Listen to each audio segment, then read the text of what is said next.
峡两岸的距离不远，穿梭海峡的历史很长。1万多年前的冰河时期，海水下降，台湾海峡因此成为陆地。大量华北及华南地区的哺乳动物群走过海峡路桥来到台湾。远古的大陆猎人追逐动物东迁而来，他们应该就是台湾史前最早的人类。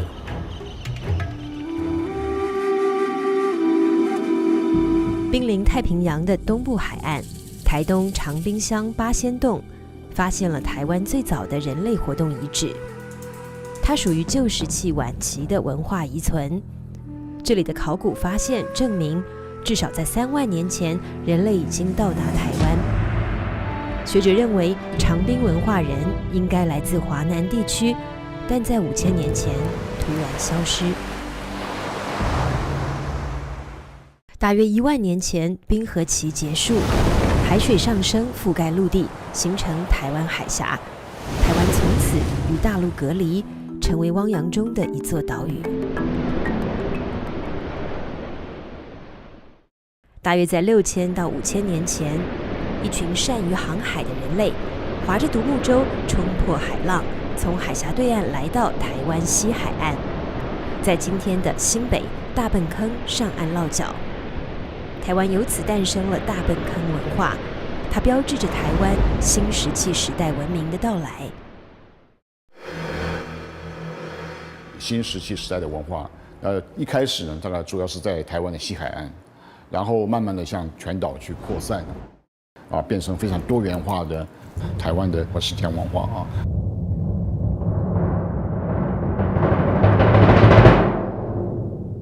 那么大笨坑文化呢，还有一个很重要的意义呢，就是很多学者认为呢，这个文化它很可能就是目前台湾原住民的一个最早的祖先。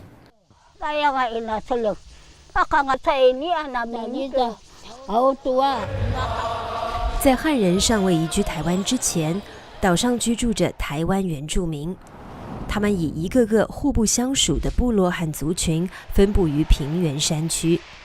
今天台湾2300万人口中，他们大概占2.1%。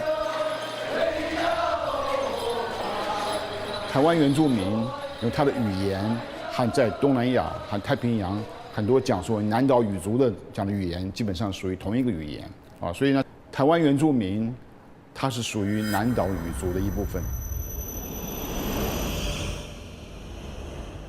南岛语是世界上唯一主要分布在岛屿上的一个大语系，分布地域相当宽广。澳洲学者贝尔伍德认为，南岛语是从台湾扩散到东南亚的，但台湾并不是南岛语发源地。南岛语的祖先在距今5000到6000年前从福建来到台湾，他们在台湾发展出语言学家今日重建的原南岛语，并保持沿海经济超过1000年，直到约4000年前迁移到菲律宾北部，携带着他们传统的农业、制陶和航海等技术。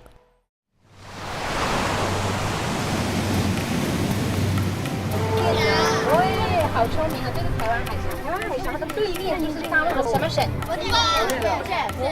我们从这里过去，如果现在的那种有机器的那种马车，大概现在只要几个小时啊，4到5个小时就到大陆了。好，所以呢，中国东南沿海福建省3000多公里的海岸线，孕育出新石器时代的海洋族群，与台湾大笨坑文化同类型、同时期，甚至年代更为久远的新石器早期文化遗址，在福州、闽侯、潭石山、平潭岛、壳丘头等等多处发现。2001年，位处闽江出海口的马祖亮岛，先后挖掘出2具亮岛人骨骸，经过测定，分别为距今8300年和7500年。确认与今天的台湾原住民以及东南亚的南岛语族有着母系血缘的亲缘关系。这一个重大考古发现，使得中国大陆东南成为现今南岛语族起源地之一，这个理论更加坚实。而台湾近年的一次考古大发现，则进一步揭开台湾南岛语族的始祖大坌坑文化的源头之谜。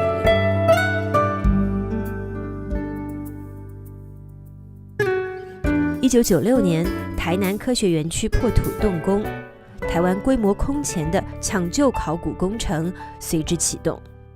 那么我们在那边进行了有15年的抢救考古工作啊，发现大量的这些各种不同时代的这些文物，它的数量可以以百万计的。其中年代最早的年代呢，大概是在5000年这个左右，我们叫大坌坑文化。5000年前，南岛语族先人的生活面貌终于在今天展现。他从大陆来的时候，他已经有农业了啊，他也会养动物啊。他们精心埋葬了一只狗，5000年前家中养的狗。他们带来了原始的农业技术，种植小米，也种植稻米。他们居住在海边，过着渔耕狩猎的聚落生活。他们擅长烧制陶器，被称为粗绳纹的红衣陶器。大坌坑文化里面最精彩的是它的陶器啊，它几乎每一件陶器上面都有这个波浪的纹的这样一种花纹啊。那这个反映出来的当时人类对于海洋的这个喜好啊，对海洋的这个适应，这些整个的器物上面都反映出来，这个文化它就是一个海洋文化啊，它就是从大陆的这个广东、福建，然后移民到台湾来，它跨过海洋来到台湾啊。那么这个文化从大陆到台湾之后呢，然后慢慢的发展。可能是一部分从台湾出去的，成为整个东南亚和太平洋地区南岛语族的它分布的一个源头。那有一部分人呢，就继续的在台湾呢，就生存、发展、演变，到最后呢，变成现在台湾原住民。如果说来自中国大陆东南沿海，以大坌坑文化为代表的南岛语族先民，开启了台湾5000年前的史前时代。那么，400年前涌动而起的汉族先民过台湾的浪潮，则是中华文化被视为进入台湾的历史开端。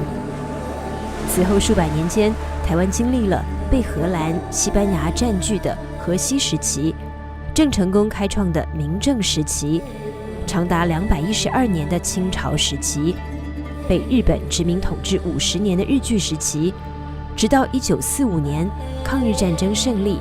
中华民国政府光复台湾。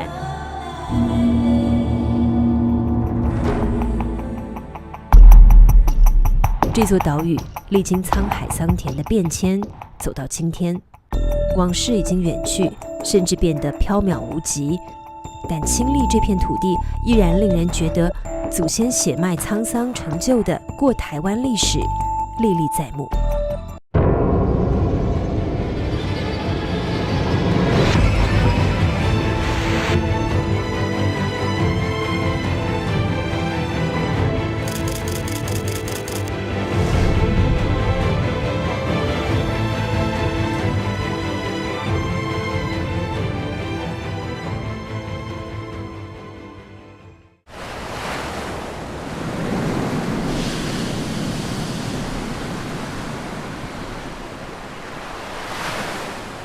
距今400多年前，明朝万历末年，泉州府南安县石井村少年郑一官出海了。那时，村里的父老乡亲，谁敢想象郑一官后来会摇身成为台湾海峡的一代霸主郑芝龙，并且有个更有名的儿子郑成功。郑一官是个桀骜不驯的人物，少落魄。从小习海事，性情易荡，不喜读书，有履历，好拳棒。在泉州当小官吏的父亲郑世表调教无奈，只好让他带着2个弟弟前往澳门，投靠在那里经商的舅舅黄成学做生意。不仅仅是郑一官，出海是这个与海为邻的村庄几乎每家每户的选择。这部石井郑氏族谱投射出明末社会动荡不安的样貌。与郑一官同样前往广东、澳门的人数众多， 1557年，那里成为葡萄牙的租界地。再不然就是去吕宋、马尼拉。1565年，它成为西班牙殖民地。许多人去了澎湖，这是从闽南前往台湾的必经之地。正式的族谱就反映明末福建闽南沿海这一带的一种生存状态。因为我们福建省是一个多山又沿海的这么一个省，它需要去开拓更多的生存空间。然后另外一个因素，就明末那个时代，就是16、17世纪，实际上人类历史进入所谓的大航海时代。葡萄牙人最先来到，然后是西班牙，英国、荷兰也接踵而来，在日本平户开了商馆。那西方进入大航海时代以后，刚好就应和了我们福建人、中国人已经有的这种航海的经历、航海的传统，所以在那个时候，福建沿海的居民往海走，就变成是连股先富鸡蛋的潮流所汇成的一种牵引。汪洋中的这座岛屿，于是就在这东西交汇的大航海时代，逐渐揭开了缥缈神秘的面纱。这里是澎湖，它位于台湾海峡之中，西距厦门75海里，东面离台湾岛最近处只有24海里，是东亚海运的咽喉部位。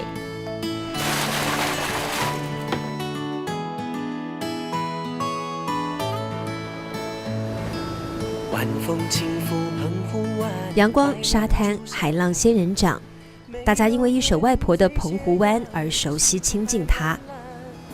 坐在门前的矮墙上，坐在门前的矮墙上，一遍遍怀想，有多少人会想到这里与台湾是怎样的息息相关？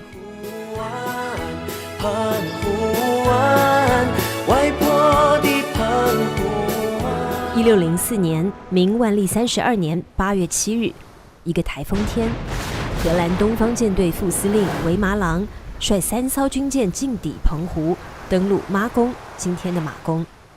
维麻郎到来的时候，正好是明朝军队对澎湖的守备空档期。因为明朝有所谓的春训跟冬训，它刚好在交接的时候，所以说没有军队驻扎在这里，它很容易就上岸了。上岸之后呢，当然把澎湖就占领了。维麻郎一面伐木竹社，做长久居住的打算，一面派人到福建要求互市通商，用炮舰占据他国的一块领土，以达到通商的目的，是西方海上强国的一贯手法。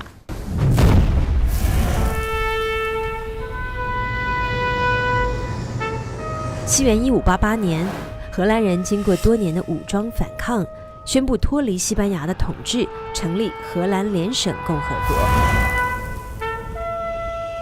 这也被认为是世界上第一个资本主义国家。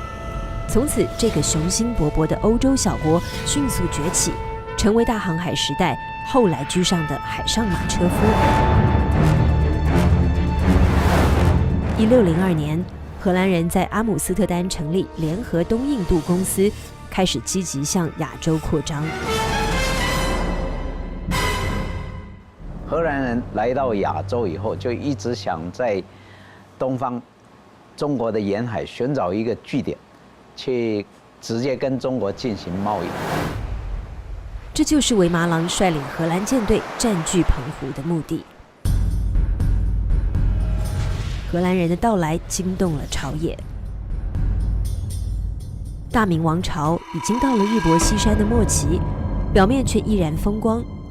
万历皇帝出京谒陵的这个阵仗，气势何其盛大，但几只远道而来的西方舰船，就引起了一片恐慌。那时候明朝政府正在风雨飘摇，他们已经是腐败至极。但是澎湖这个地方是明朝军队的训地，就是军事基地，那再怎么样都不能够就被他占了。1604年11月间，战功赫赫的吴语水战新一把总沈有容去了澎湖，福建当局已经做好不惜一战的准备，50多艘战船紧随沈有容前往，20多天内2次谈判，唇枪舌剑。面对荷兰人开战的威胁，沈有容做出回答。他当时呢就跟这个维马郎讲说，你应该有听说过我这个沈有容呢在东方把倭寇呢杀得整个海水都变红色的事情。这事发生在2年前，1602年冬季，沈有容率领21艘战舰出师东番台湾，将一股侵害当地的倭寇一举剿灭，凯旋而归。这场景会有如这幅明军灭倭凯旋图。沈有容的军威镇住了荷兰人，维马郎明智的选择离开。当年你来我往的角力，唇枪舌剑的交锋，都凝结到澎湖天后宫这一块成就斑驳的石碑上。占据澎湖131天的红毛番荷兰人，被明朝将军沈有容御退。这块400多年前的古碑被公认为台湾历史第一碑。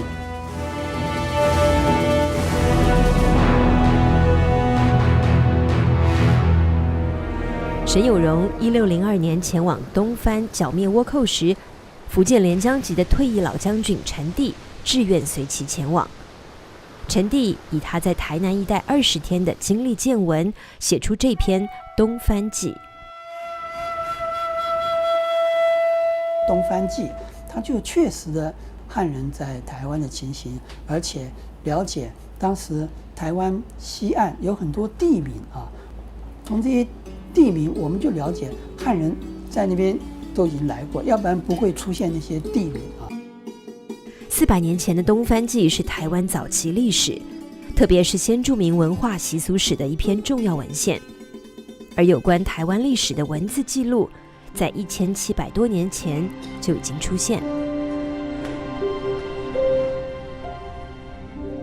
我们讲台湾自古以来呢，所以中国明确的记载了大陆的人到过台湾的时间，至少可以追溯到公元2世纪、3世纪的时候，也就是在三国的时候，那么以后呢一直没有断。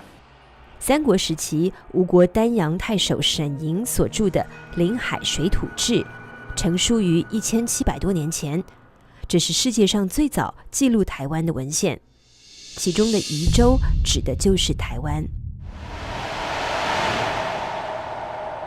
三国志·吴书》记载，三国黄龙2年，就是西元230年，吴王孙权遣将军魏温、诸葛直率1万名官兵赴海东渡，直航宜州。数百年后的隋朝，台湾则被称为琉球。从隋大业3年，西元607年起，隋炀帝曾经3次派人员或大军过海到琉球。西元12世纪中叶，南宋政府将澎湖地区划归福建泉州晋江县管辖，派兵驻守。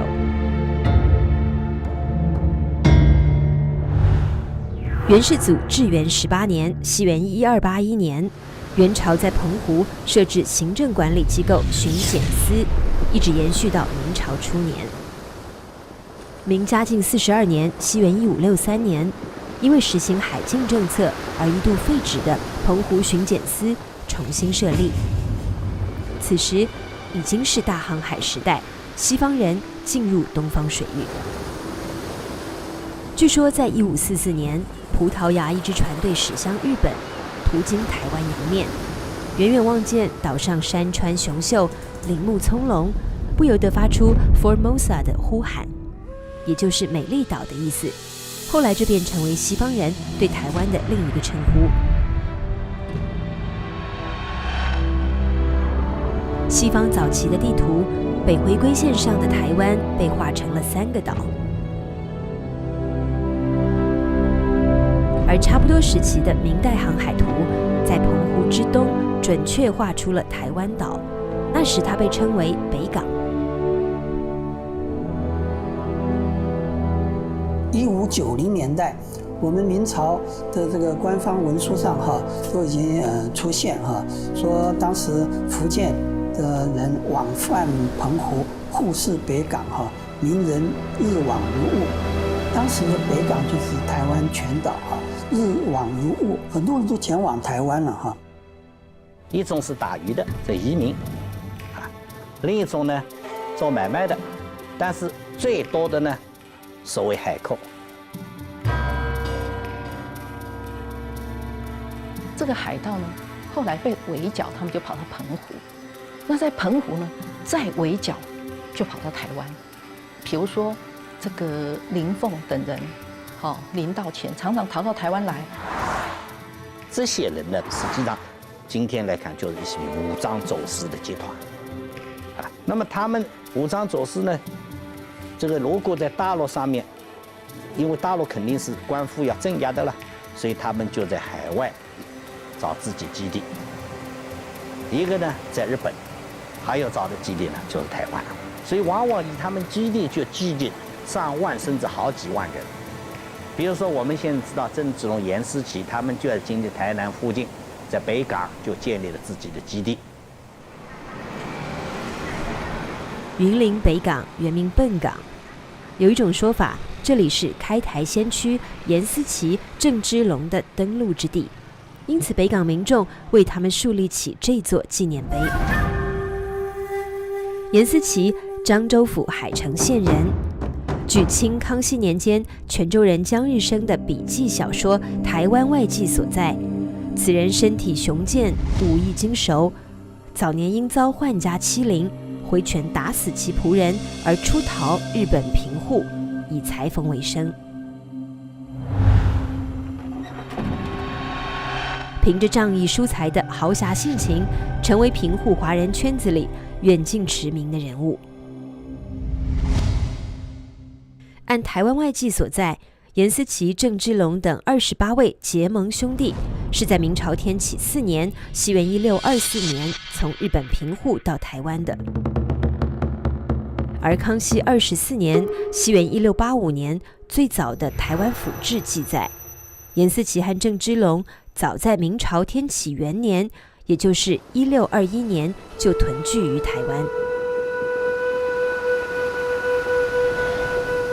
严思齐入北港，逐寨以居，政府土藩，分训所部更列。云林县水林乡的盐厝寮，有人认为是严思齐建的北港石寨主寨所在地。当年居在这里的，据说大多是从漳州追随严思齐前来开垦的严姓乡亲，村子因此得名。这口七角形的古井，形状独特，年代久远，村里人说它是随严思齐前来的先民开掘的。今天的许多学者认为，嘉义豪美里这个当年叫做王港的地方，才是台湾最早的汉人聚集区。那时被称为海盗头子的严思齐和他的接班人郑芝龙是这里的统治者，而建立这个台湾大本营的幕后推手是李旦。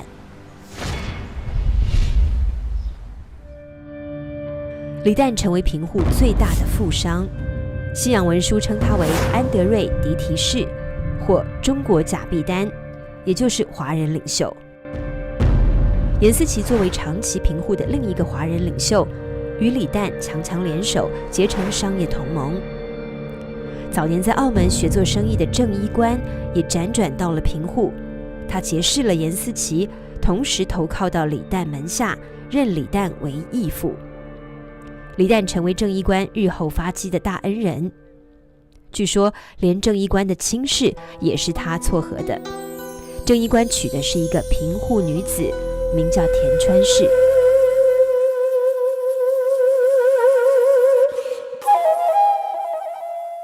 平户英国商馆馆长考克斯在他1618年的日记中记载了最近2-3年中国人开始在台湾进行贸易的情况。其中写到，安德瑞迪提士李旦与他的弟弟贾毕丹华、欧阳华宇，无疑是在当地进行私自贸易中最大的冒险投机者。据考克斯日记等文献记载，从西元1614年到1625年11年间，李旦的18艘商船中有11艘是航行台湾的。从1615年开始，日本德川家康政府为了扩展海外的贸易，开始发放所谓的朱印状。一张盖着大红印章的状纸，如同今天的出境签证，船只持有这份朱印状才可以出海贸易。而李旦凭着与平户岛主德川家族建立的特殊关系，成为能够领有朱印状的少数人物之一。掌控台湾基地的严思齐因此在闽浙沿海威名远扬，年轻的郑伊官也开始经营海上事业，出入于台湾，成为李旦和严思齐的得力帮手。所以李旦、严思齐、郑芝龙这些人后来都变成早期开发台湾，就是在荷兰人到达台湾之前，早期开发台湾的一些重要的闽南商人。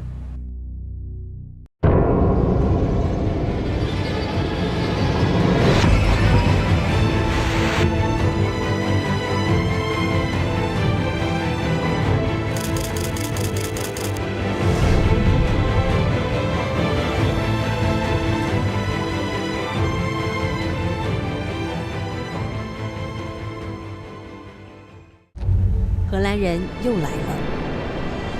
明天启2年，西元1622年6月，荷兰东印度公司舰队再度侵占澎湖。与18年前维马郎相比，这次声势大得多，来了7艘军舰，近1000名士兵。舰队司令雷尔生下令在澎湖筑城，试图把澎湖作为他们与中国通商贸易的永久性据点。1619年。荷兰人击败了英国人在印尼的势力，取得了雅加达，他们把它取名叫做巴达维亚，在那边建立他们的殖民总部。他的新任的总督叫做科恩，积极的就谋求开始他的亚洲的发展战略。科恩荷属殖民地巴达维亚的铁血总督，科恩总督发出指令，根据我所了解到的中国法律与国情，与中国的贸易根本无法用和平的方式取得，因此我命令部下，中国人如果不给我们方便，又不愿与我们通商，我们就毫不犹豫地使用武力在各地攻击他们。当荷兰人提出的具有澎湖与中国直接通商等要求被福建巡抚商周作拒绝之后，雷尔生当即下令对明朝开战。1622年10月，荷兰舰队开始在漳下沿海袭击明军，抢劫烧杀，大肆掳掠沿海居民。荷兰人在澎湖的第一座城堡就建在这座山头。他选在舌头山建立了西洋式的城堡，上面架设29门的炮，另外还有兵营，还有一些粮仓。丰贵尾蛇头山，数以千计被掳掠而来的中国人最先被集中在这个地方，建造第一座荷兰城堡，然后又在红木城、瓦洞等处建第2座、第3座。据巴达维亚总督卡本特的叙述，在澎湖集中了1150名中国俘虏，其中一半死于伤寒、病痛、贫困和强迫劳动，剩下的571人由荷兰船运往巴达维亚，到达后的幸存者只有33人。那时大明王朝气数已尽，但面对东南海疆危局，就连这位成天只热心于木匠活、对朝政不管不问的天启皇帝，都发出将红夷作速驱除的圣旨。从天启2年（西元1622年10月）开始，明荷战争在下漳沿海地区断断续续打了1年多，荷兰损兵折将。当年的战地厦门，山海间的这些石头，留下了明朝将士抗击红夷的点滴记录。明天启4年，西元1624年正月，福建水师2000将士进兵澎湖，双方剑拔弩张，战事一触即发。平湖岛的李旦认为，这样双方如果僵持下去，并不是一个办法，所以他就派了郑芝龙到澎湖去，替他担任通事，也就是翻译这个职务，希望能够协调明军跟荷兰人之间的关系。在海外闯荡数年，郑义官熟悉了荷兰、葡萄牙语，但他的身份也仅仅是个小翻译而已。与荷兰人有着多年商贸往来的李旦，才是明荷双方都看重的关键人物。李旦他也到了澎湖，展开这种斡旋的行动。我想这个李旦是居间起到作用的。经过这个讨价还价，还有明朝派出水师大兵压境的这个情况下，荷兰人最后终于在这一年的夏天退到了台湾。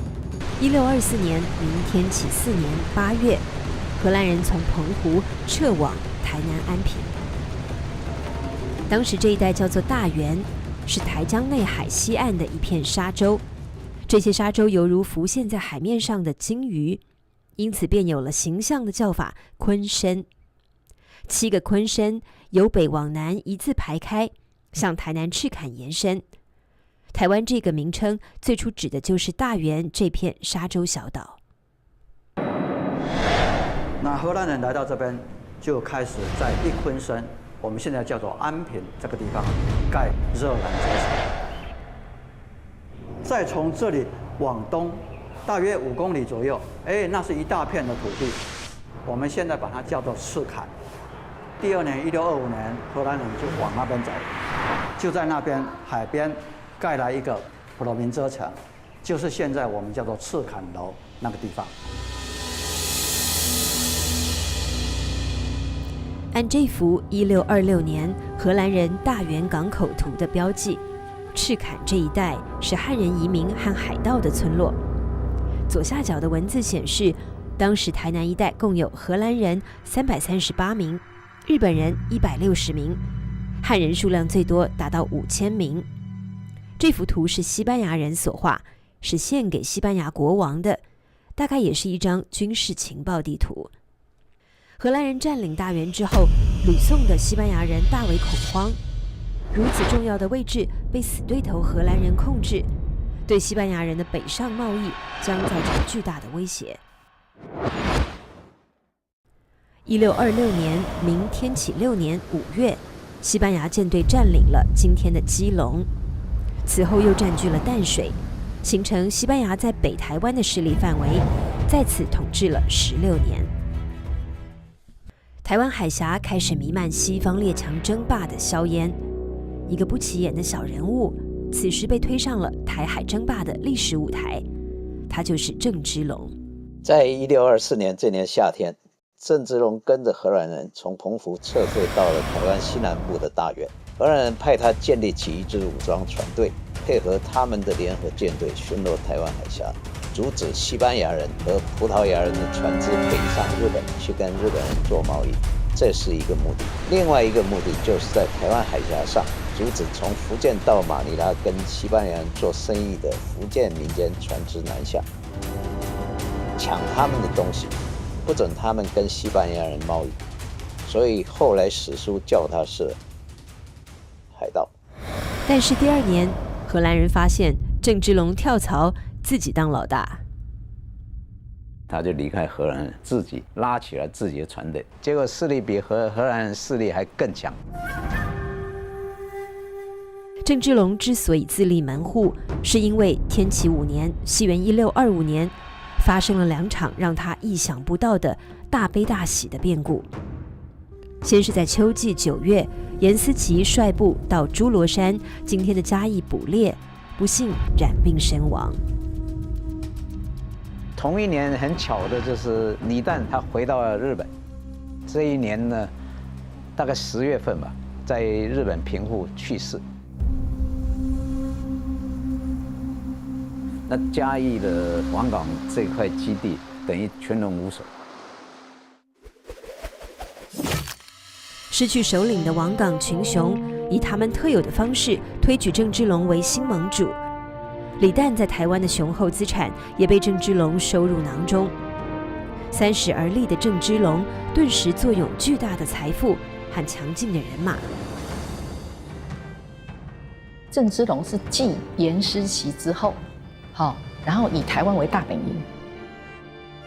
郑芝龙竖旗招兵，跟17个闽南海上豪强结拜为18支，相当于18支武装船队的先锋首领。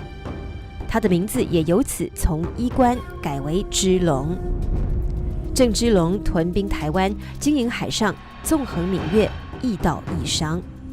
福建沿海地区大批民众投奔而来，台湾大本营势力不断壮大，达到巨艇数百、巨图数万的规模，相当于出现了一个以剑雏形的汉人政权。沧海桑田，当年风帆云集、人马喧腾的王港基地，今天变成这片宁静的豪美里田园。只有王港太圣宫里一尊特别的神像，保留下那段历史的印记。阮这尊是这个明朝妈祖，是这个1602年，到今已经有400多年，这是历史记载。这是台湾最早的妈祖像，印证着明朝末年汉人就在这里拓垦定居、开庄立庙的古早往事。在明朝的时代，这是一个足繁华的这个庄头，才有开发一个叫做外高庄，一个18节。这拢是郑芝龙伊来开发的这个庄头，伊就对这大头慢慢地分出来。郑芝龙在台湾开创出先人基业，但当年他被视为东海最大的海盗。简单的说，就是官方认为他们是海盗，他们自己认为是商人，就是不合法的商人。在大航海时代，就是中世纪末期，海商跟海盗是没有区分的，是一个人的两面性。他如果能够做生意，他就做生意；不能做生意，他就抢。海禁严，商就变成盗；海禁宽，盗就变成商。全世界如此。郑芝龙日益壮大的海上武装，在闽粤间呼风唤雨，民政府对其无力剿灭，只好转而招安。终于在明崇祯元年（西元1628年9月），郑芝龙接受了福建巡抚熊文灿的招抚，离开了台湾。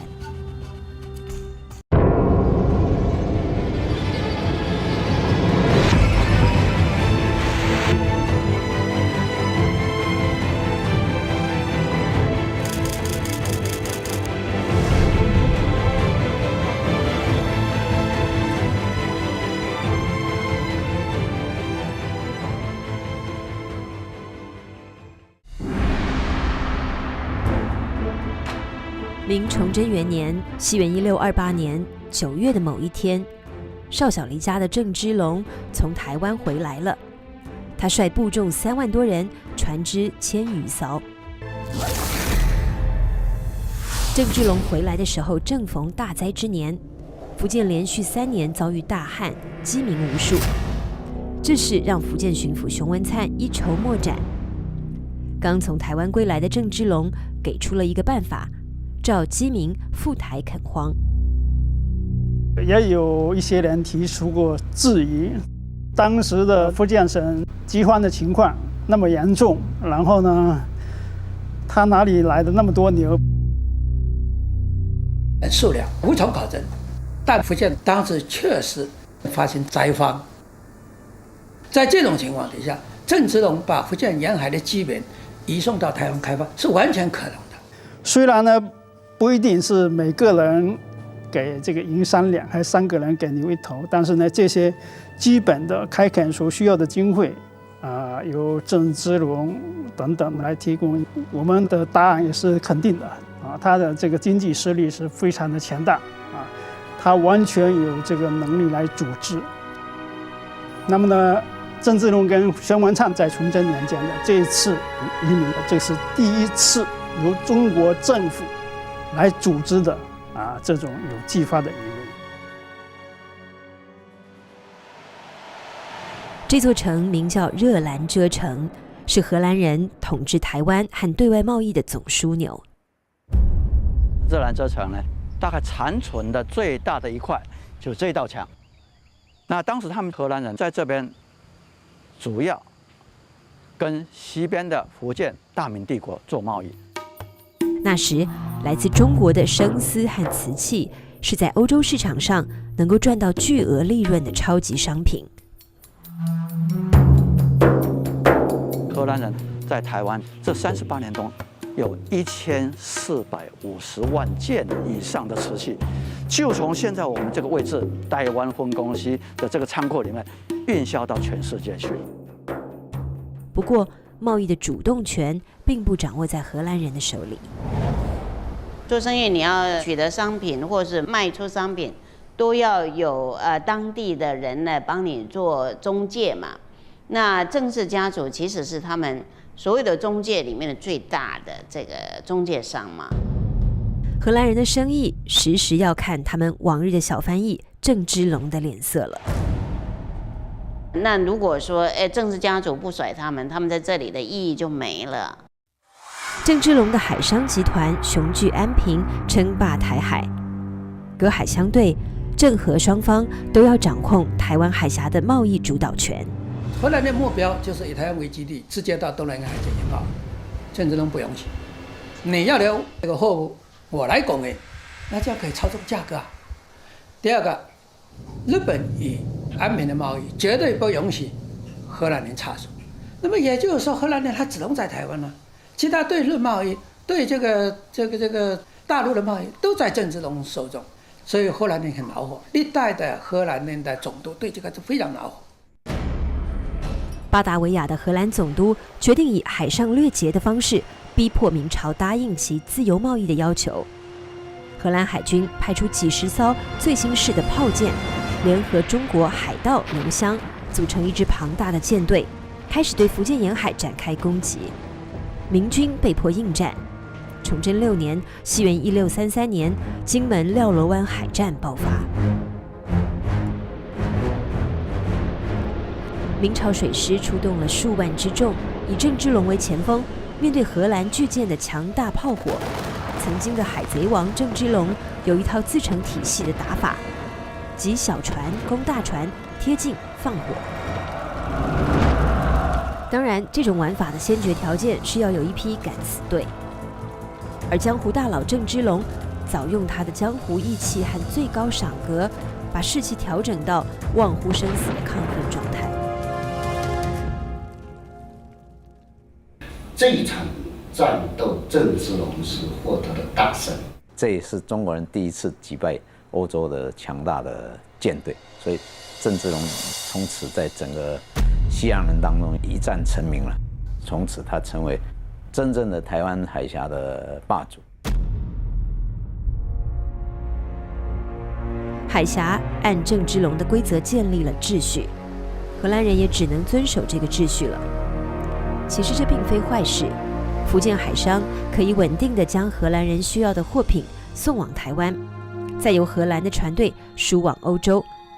台湾也就从这时期开始，逐渐成为东西方转口贸易的枢纽。从这张热兰遮城全景图，可以见到来自中国大陆的商船停泊在大园港的景象。海上平静了，通往台湾的船只和移民也日渐多了起来。荷兰人的热兰遮城日志留下了诸多这方面的记录。荷兰人乐于见到汉人劳力的到来。台湾当时的嘉南平原适合种植稻米和糖，所以他要将台湾发展农业作为他在东方的粮食基地。那为了这个缘故，他大概1635年前后开始鼓励汉人来台湾耕垦那脱垦速度也很快，就是发展糖业和稻米。这幅赤坎地区农地与道路图显示，赤坎也就是今天的台南市开垦出了大片农田，这表明善于耕作的汉人已经大批的进入了台南地区。西元1642年，荷兰人北上攻陷基隆，结束了西班牙在北台湾16年的统治。西班牙人传教化名的天主堂被改建为荷兰的安东尼堡，台湾人称之为淡水红毛城。荷兰的势力延伸到北部，进入其统治台湾的全盛时期，但盛极而衰。他叫郭怀一。郭怀一是汉族移民的首领，有材料说他是原来郑芝龙的部下，后来郑芝龙投降明朝了，他留下来等等。郭怀一留在台湾，居住在赤坎一带，从事开垦。他是组织大陆移民到台湾垦拓的重要人物。前往台湾开垦的大陆百姓日益增多，因此荷兰人征收的人头税也越来越狠。你想想看，12年间税收可以增加15.15倍，那汉人增加不到1倍，那税是非常非常的重。然后他征税的方法非常粗暴哈，他的士兵非常歧视汉人，所以最后这个汉人是忍无可忍哈。1652年9月7日，忍无可忍的汉人由郭怀一领导发动起义，他们攻占了赤坎，并准备夜袭热兰遮城，把荷兰人赶出台湾。但起义迅速被镇压了，郭怀一中弹阵亡，荷兰人大开杀戒。汉人死亡人数是3-4千人啊。那当时在台湾的汉人、荷兰人的估算是15000人到2万人，也就是5个汉人就有1个人被杀害啊。那这个是血流成河，非常非常的残酷。郭怀一起义是荷兰统治台湾38年的一个分水岭，起义被镇压了，但是荷兰人在他们的统治也进入了末期，摇摇欲坠。那从此以后，荷兰人也不断传言哈，郑成功要来攻打台湾，弄得他非常心神不宁了哈。1661年9年以后，那这个噩梦对荷兰人实现。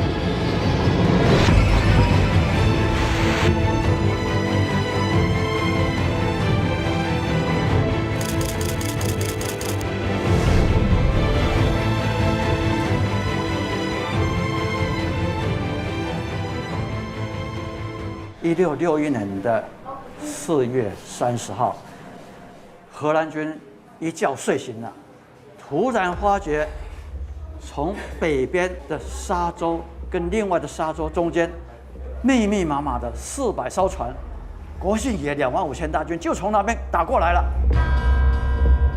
荷兰土地测量师菲利普梅记录下这个惊天动地的场景：敌军全副武装、士气高昂的越过高地，击鼓吹管行军而来，其中有几个骑马的，他们的军队有数不完的漂亮丝质旗帜帆流，头戴光亮的头盔，手握大刀，在普罗明遮城北边扎营，在那里搭起上千个白色帐篷。这是1661年4月30日，台湾历史的一桩大事件从这一天发生。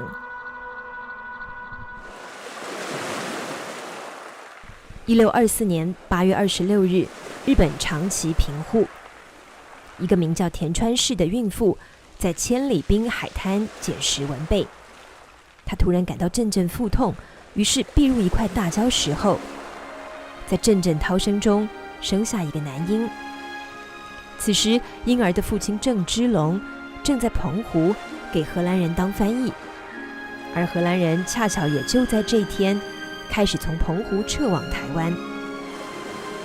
谁能想到，就是这个在海滩上匆匆降临的孩子，37年后竟然挥师数万东渡海峡，一举将荷兰人逐出了台湾。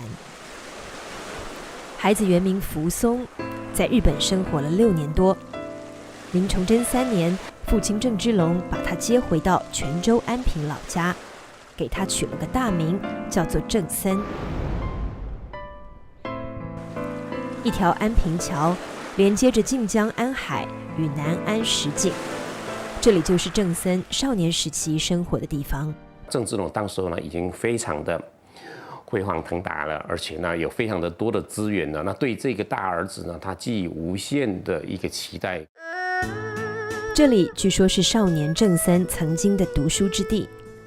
郑芝龙自己当年不屑科举，现在却希望儿子好好读书，走科举仕宦的路。他不惜重金为儿子聘请名师。郑森7岁开蒙受教，既习文又学剑，15岁成为南安县学的秀才。21岁跟随带兵的叔父郑鸿逵到南京，成为国子监的太学生，并且有幸被江南大儒钱谦益所赏识，收为弟子。15年时间，郑森享受着父亲一手替他安排的最好的教育，算是饱读了儒家经典。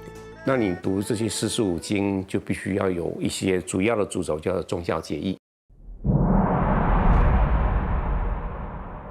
但是他的科举之路并不顺利，19、20岁连续2次到省城考举人，都落了榜。因为他在考场外一副年少轻狂的公子哥样，惹怒了主考官。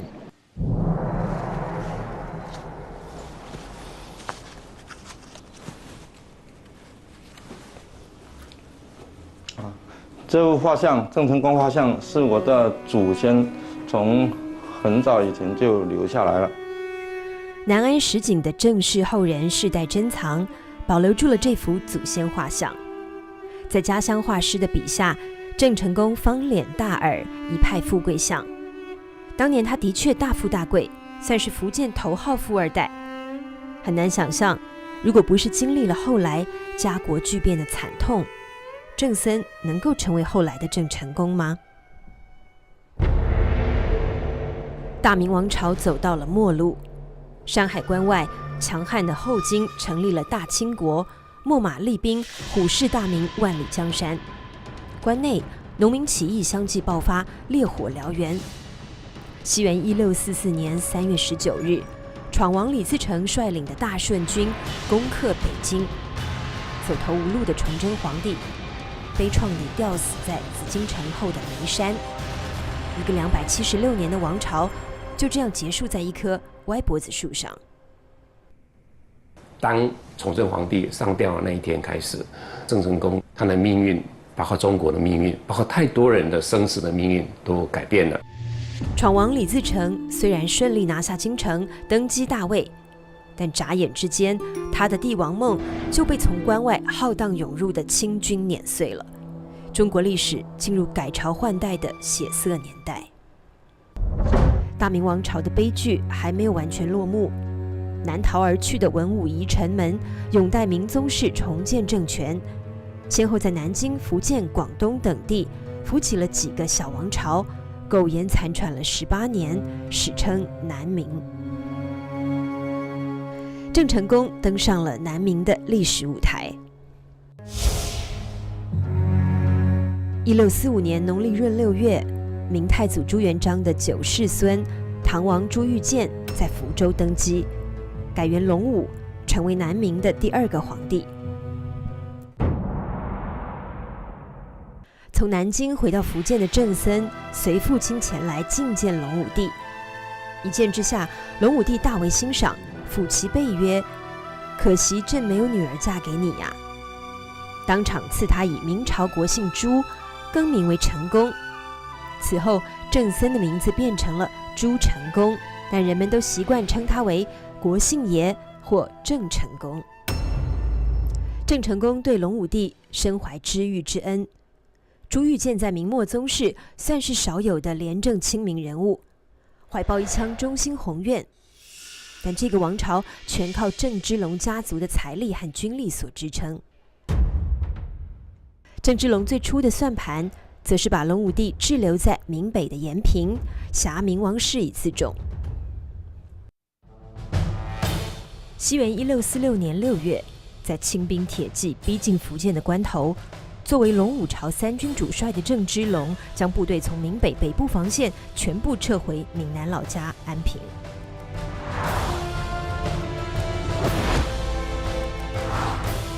郑芝龙他要保存实力，以至于整个福建就颠覆了。8月，清军兵不血刃进入福建，隆武帝从延平仓皇西逃，最终被清兵追杀于闽西长汀。11月，郑芝龙由安平去了福州。这个海盗兼海商出身的精明人，早已和清军暗通款曲。清朝承诺给他3省王爵的高官厚禄。当年以海上巨盗的身份投降明朝，郑芝龙押对了宝。那么郑芝龙想到还是来做一次投机，但是这一次投机他失败了。郑芝龙到福州后，受到清军盛大欢迎，但随后他就身不由己了。清军将他挟持北上，叱咤东南海疆20年的一代枭雄，由此踏上不归路。他被幽禁京城，被流放东北，16年间成为清廷以父挟子的工具，受尽屈辱和恐吓，生不如死。郑芝龙当决定要投降清朝的时候，一直在游说他的儿子跟着他一起去，那郑成功呢坚决不准。父与子在改朝换代之际分道扬镳，势不两立。郑成功给父亲回了一封信，这是一篇断绝父子关系的宣言，用词已经相当决绝。从来都只有父亲叫儿子要忠要孝，从来没有儿子要叫父亲要忠要孝的。今天你执意如此，那当然我们关系也就这样子了。改天如果您发生了不幸，我也只有缟书相送了。灾难接踵而来，郑芝龙刚一降清，大队清兵就涌入安平。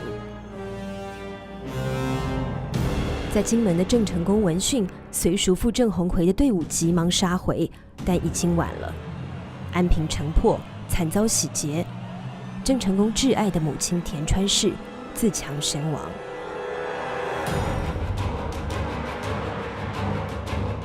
田川氏那年45岁，从日本平户来到安平，刚1年。郑成功伤心到一种歇斯底里的状态，把他母亲的尸体挖出来，把这个肠子他洗干净，然后再缝好，再埋葬。这个看得出来就是要发誓报仇。这里曾经有一座文庙，据说郑成功厚葬了母亲之后，来到此地祭拜孔子。其为孺子今为孤臣这个讲的说我没有办法，因为遭遇这样的大变，那我只有一心反清朝了。祭拜完孔子，脱下身上的学生服，也就是青衣长衫，一把火焚烧了，然后竖起一面大旗。本青衣举义志，从那时就展开了17年在沿海的抗金事业。郑成功打出的旗号是明朝招讨大将军，这是隆武帝赐给他的封号，郑成功终身以此自称。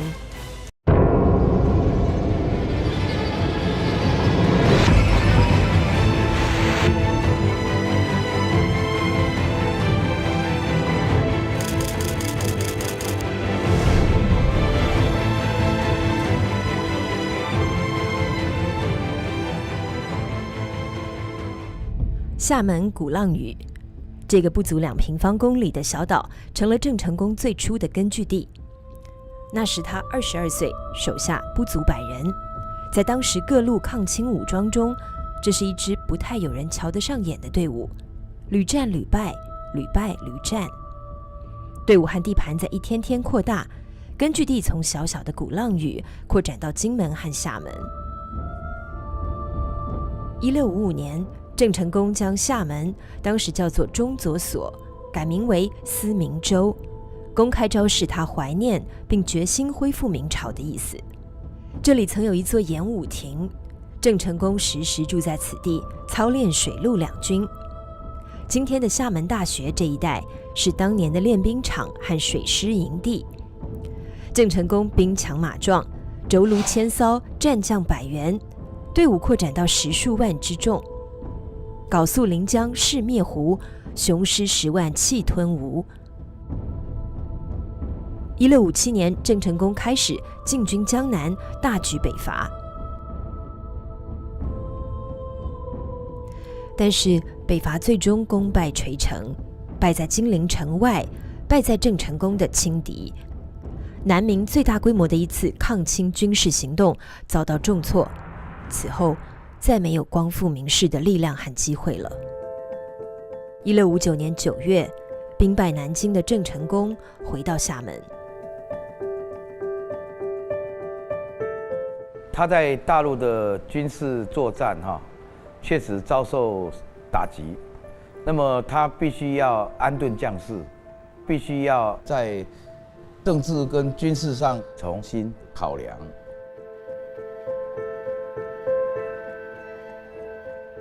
此时，对岸一个神秘的人物来到厦门，他叫何冰。何冰嘛，原来是郑成功父亲郑芝龙的部下。汉人里面他是地位很高的一个长老。何冰被荷兰人称为最可靠的长老，因为几年前他曾被荷兰人派到厦门，替荷兰人解决了与郑成功之间一起棘手的贸易纠纷。但荷兰人料想不到，何冰回到台湾后，居然执行郑成功派给他的一个任务，替郑成功在台南收税。荷兰当局就非常的震惊，而且恼火，那就把他抓起来，还要判罚他多少罚款。何冰变成债务累累。何冰的超人之处是，在被荷兰人问罪期间不动声色，暗地里派人乘船出入台湾的大小水道，实地勘察，画出了一幅台湾地形图。用今天的话说，就是绝密军事地图。这次前来厦门，何冰把这幅图呈现给了郑成功。那何冰劝郑成功，去打台湾，收复台湾。他当时跟郑成功说，台湾是一个非常好的，就是我们现在的话说是有发展空间的地方。占据了台湾以后，那么他整个视野就大。1661年正月，郑成功召开最高军事会议。军事会议上，他有清楚的讲说，台湾原本是我父亲经营的地方，那里沃野千里这个进可攻，退可守，那么可以这个安养家眷，可以深具教训。郑成功正式宣布挥师东征，赶走荷兰人。1661年4月23日午时，天色晴朗，郑成功亲率东征大军出师，400多艘舰船载着25000将士，从金门廖罗湾扬帆起航，顺风顺水，一昼夜到达澎湖。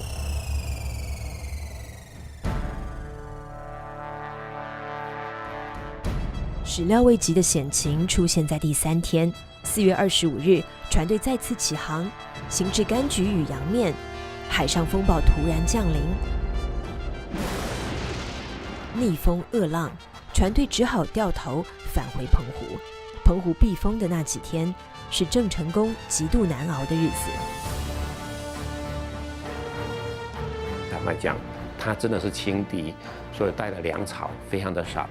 因为当时根据河滨进线的这个收复台湾的这个计划嘛，他当时想说几天就能够登陆台湾了，那没想到在澎湖有遇风。他他必须在澎湖那边避一些的风浪，就每上避了几天之后，就把什么东西都吃完了。刚一出兵就遭断粮，士气严重受挫。郑成功的护官杨英奉命紧急征粮，但跑遍澎湖36岛，所征之粮不足当大师一餐之用。郑成功陷入进退维谷的绝境。最让郑成功担忧的是，他怕错过与河兵精心计算好的登陆时机。当时进入台湾有南北2条水道，南线叫做大港，港道宽阔，适于大船航行。荷兰人的军事重点把持的都是在这个廊线。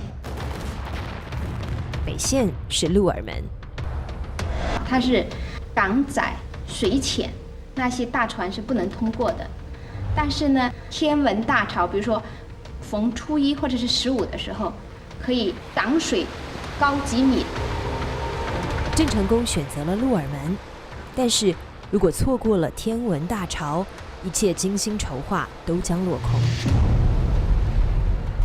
所以郑成功他一定要赶快航行，一定要在大潮的时候越过鹿耳门。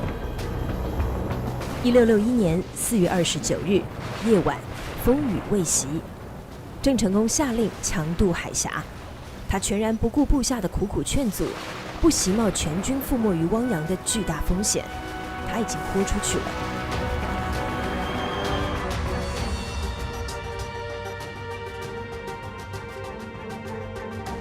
漆黑的夜，风雨交加，黑水、恶浪，生死难卜。出发前，郑成功祈祷：兵坚可渡，天意有在。上天如果要把平定台湾的使命交付给我，那么今晚开船之后，自然风平浪静。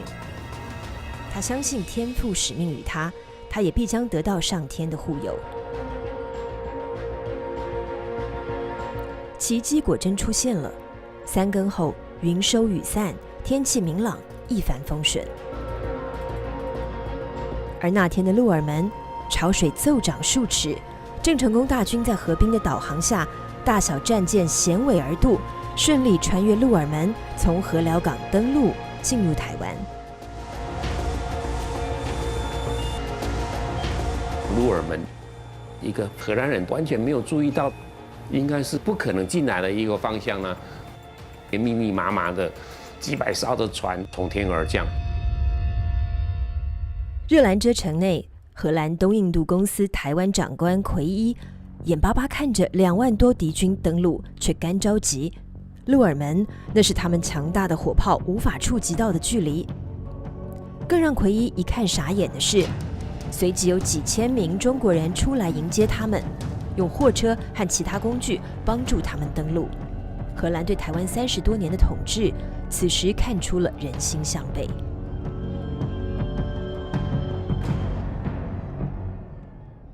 5月1日登陆的第2天，双方的军队在陆地和海上同时爆发了激战。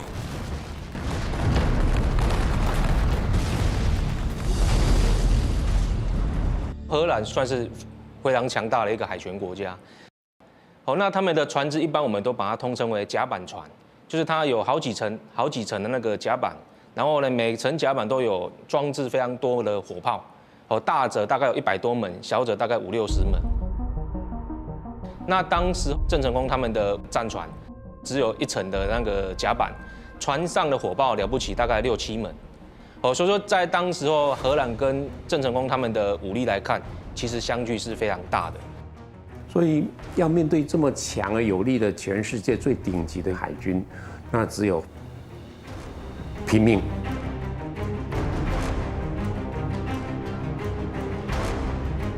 1661年5月1日上午，热兰遮城外的台江内海，郑荷双方爆发了第1场海战。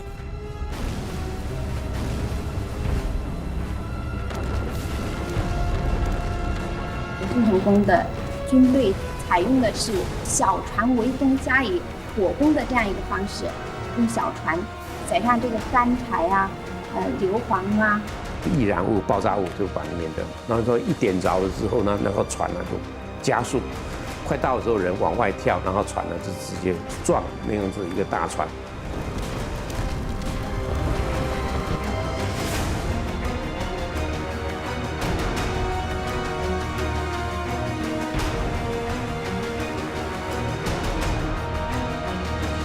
最大和最重的赫克托号发出巨响，他的弹药舱着火爆炸了，连同100多位荷兰将士沉没海底，其他3艘军舰慌忙落跑。台海出战，荷兰海军完败。双方的陆战发生在这块叫做北线尾的沙洲，与荷军尚未交手的是郑成功麾下大将漳州海城人陈泽。陈泽呢率领了一些的步兵，这些的兵它有一种的特质呢，就是一种很特殊的武器，我们把它叫做藤牌兵。靠近的时候，把那个盾牌一掀呢，那马上那个刀就伸过去砍过去啊，这真的是叫做排起刀落。奎一见识了这个场面，这些士兵低头弯腰，躲在盾牌后面，不顾死活地冲入敌阵，十分凶猛而大胆，仿佛每个人家里还另外存放着一个身体似的。尽管许多人被打死，他们还是不停地前进，从不犹豫，而只是像疯狗似的向前猛冲。奎一感叹道：“现在他们荷兰人才知道过去过于轻敌。如果说战斗前他们是英勇无畏，那么他们的勇气这时则完全为恐惧所替代。他们抱头鼠窜，落荒而逃，可耻地遗弃了他们英勇的队长和同胞。上尉及其部下118人全部战死。”在5月1日这天的陆海大战打响之前，郑成功给奎一发去信件：然台湾者早为中国人所经营，中国之土地也，今于既来所，则地当归我。1661年5月3日，海战和陆战接连失败，荷兰人请求讲和。荷兰使节穿行过郑军长长的阵列，领略了令人恐怖的军威，来到郑成功帐前。郑成功命令荷兰人立即投降，他对荷兰使者言辞重申了他的立场。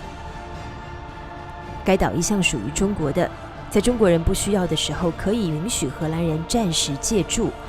现在中国人需要这块土地，来自远方的荷兰客人自应把它归还原主，这是理所当然的事。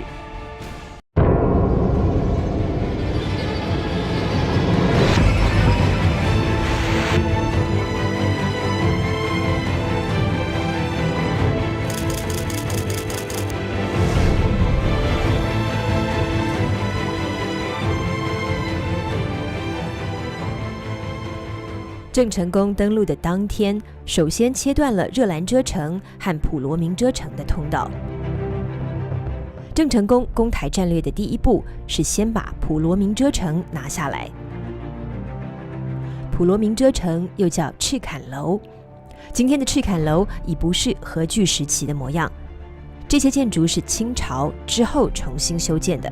城内的荷兰守军不到200人，他们在堡里拼命射击。这些红砖是当年的残基。荷兰火炮从郑成功登陆的那天下午开始，不到4天时间，就向郑军射光了全部炮弹，可以想见战事激烈。这个半圆形的石井是当年留下的，被称为红毛井。在城堡被包围、殊死战斗的荷兰士兵最需要水的时候，这口井却突然没水了。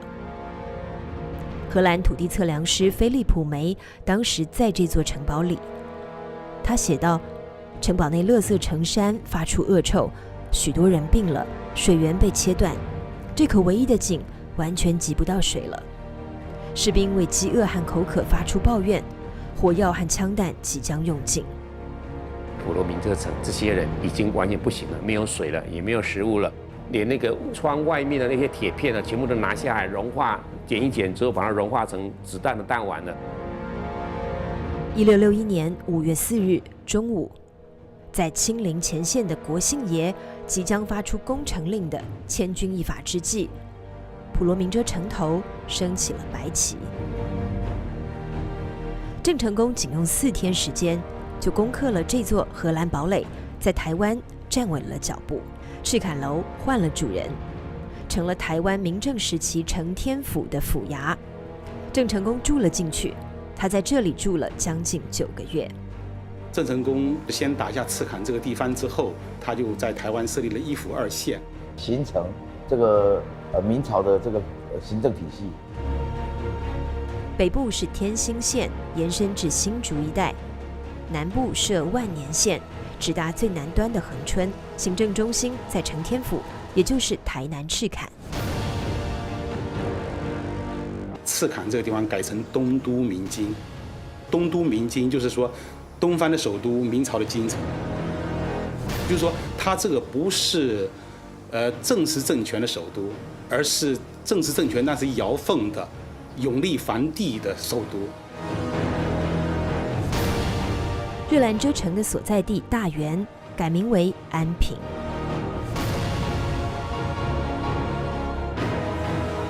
为什么叫安平？是因为他家乡的名字就是安平。当时郑成功他到台湾来，那当然他们讲内心是寂寞的，对家乡是有很多的渴望的，所以就把他故乡的名字呢就移植到这个地方来。改名为安平的时候，热兰遮城还在荷兰人手里。热兰遮城共3层，城砖坚硬，墙头上的几个冷堡设置了20多门大炮，守军1000余人。在风闻国姓爷要攻打台湾的日子里，荷兰台湾长官奎一做了最充分的战争准备，给这座城堡填满了粮草和弹药。他的城是当时候那是世界级的顶级的一个防御性的一个城，在城里面的这个荷兰军队，等于说是做这个困兽之斗。荷兰人对抗郑成功是还有信心的。我们从荷兰现在的文件看到荷兰人每天祈祷，每天赞美上帝，愿意为上帝跟公司来奉献，所以其实荷兰的士气是很高的。5月24日，被俘的荷兰传教士亨布鲁克被郑成功派往热兰遮城劝降，没想到亨布鲁克反而不惜一死，激励他的荷兰同胞战斗到底。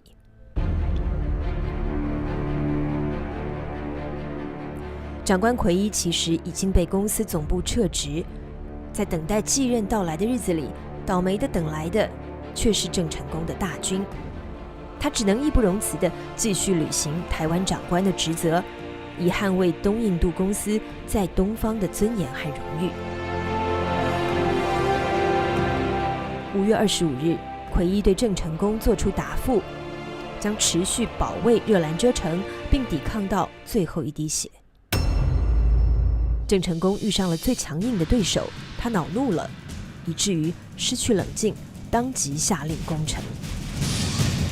数以万计的血肉之躯向荷兰的强大炮火扑去。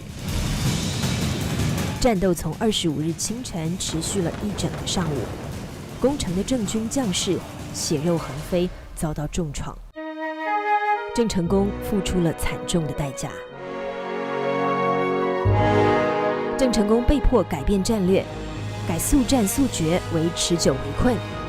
他派心腹大将马信率5000军士，荷兰人围困在热兰遮城里，让荷兰人不能出来外面，其他的将近2万大军，他就派出去做什么？不是打仗，去屯田。1661年6月14日，郑成功发出屯垦令。郑成功他到台湾以后他大批军队2万多人的军队上去以后，这个粮食问题很严重。你要知道，他没带粮食是在半饥饿状态下面是收台湾。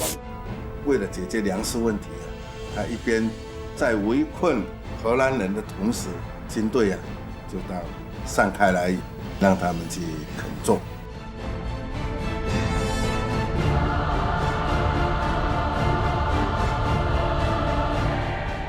他分兵屯田是以现在的台南市为中心。根据文献记载，南边有到恒春北边大概到了这个积水溪的流域甚至有一部分到了竹山台台湾中南部地区于是有了类似的地名，说柳营啊、下营啊、左营啊，那还有所谓的官田啊，那前卫啦、后卫那一些的名称的，都是当时候屯兵育农方式的这个产物。台南六甲乡的这个村子叫林凤营，林凤是郑成功清军虎卫阵中一个猛将，福建漳州东山县人。当年他奉命在这曾文溪北面屯兵垦荒，开辟出的这片田地，后来成为村落。开村始祖林凤的营盘，也自然成了这里的地名。跟随郑成功到台湾的有一批陕西兵，在他们垦拓的区域，今天的彰化县秀水乡，繁衍出一个陕西村。他们的统领名叫马信，忠勇善战，是郑成功最为信赖的将领之一。马信大概是个黑脸汉子，村里这座乌面将军庙就是纪念他的。垦拓的艰难大大超出郑成功的预想，即将收成的时节，雨水绵绵。梅氏目睹了从南部撤回的一支屯垦军队，这支队伍只剩下大约1/3人，这些人大部分因染病或因饥饿都很衰弱，又因为再也得不到米，饥荒越来越严重，以至于士兵死亡的越来越多。护官杨英的从征实录中，一次次出现这个粮字，官兵乏粮，官兵乏粮，运粮船不至，运粮船犹不至。8月开始，官兵甚至只能吃野果充饥了，部队多有病末，已经到了兵心嗷嗷的程度。海峡对岸，清廷开始实行残酷的禁海迁界政策，郑成功的粮草补给线已被切断。台湾行乐图中，这个人物是郑成功。其实，郑成功在台湾的那些日子，何尝有一日之乐呢？为了稳固军心，他铁腕实施严刑峻法，惩处了一批虽有过失但罪不当死的将领老臣。对于清廷禁海迁界的绝杀手段，郑成功一声长叹，然后敕令各处收沿海之残民，以我东土开辟草来，以相助耕种。竟然有一批又一批的沿海难民闻风而至，这些人不仅带来了丰沛的劳力，也把大陆先进的农耕技术一同带来。他们毗邻而居，彼此照应，渐渐就有了许多新的村落出现。在早些郑成功来之前，当然这里已经有唐人、有这个华人到了这里来开发，可是基本上那个村庙都属于比较是草寮的形态。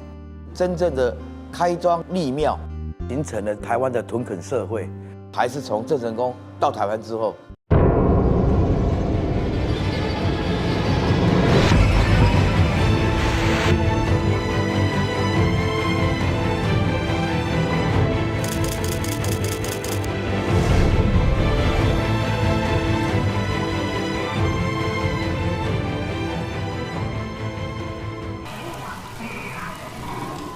台南六甲乡的这个村庄，就是在郑成功时期开创出来的。这天是村民共同信奉的代天府王爷的生日，雨中的布袋戏是专门演给庙里的神明看的。我的祖先，từ明末清初的时候，từ登山移民过来，追随着郑成功渡台，过来台湾。定居在这个所在，据我们老一辈的人讲，是移民到这边垦殖。他们在那边本来就有供奉这个神明，他们移民到这边来的时候，就顺便将这个神明一道请过来这边，一个是当为这个信仰，一个是当为精神的寄托。为神灵的生日聚集联欢，这是开庄立庙后形成的习俗，几百年延续至今。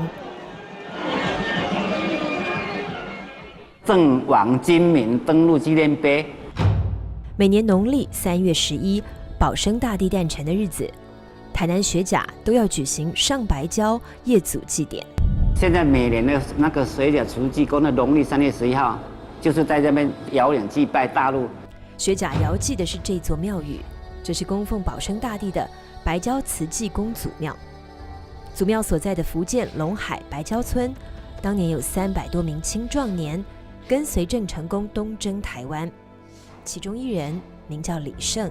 李胜当时随着郑成功这个军队要来台湾，为了渡海这个平安，所以李胜这个家人呢，伫咱祖庙呢，就是咱这个泉州这个东安县北大乡，请咱开启在地，请到咱台湾合家。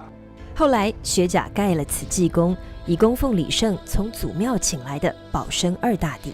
阮的老祖李胜阮老祖，伊是伫1661年参迄个郑成功。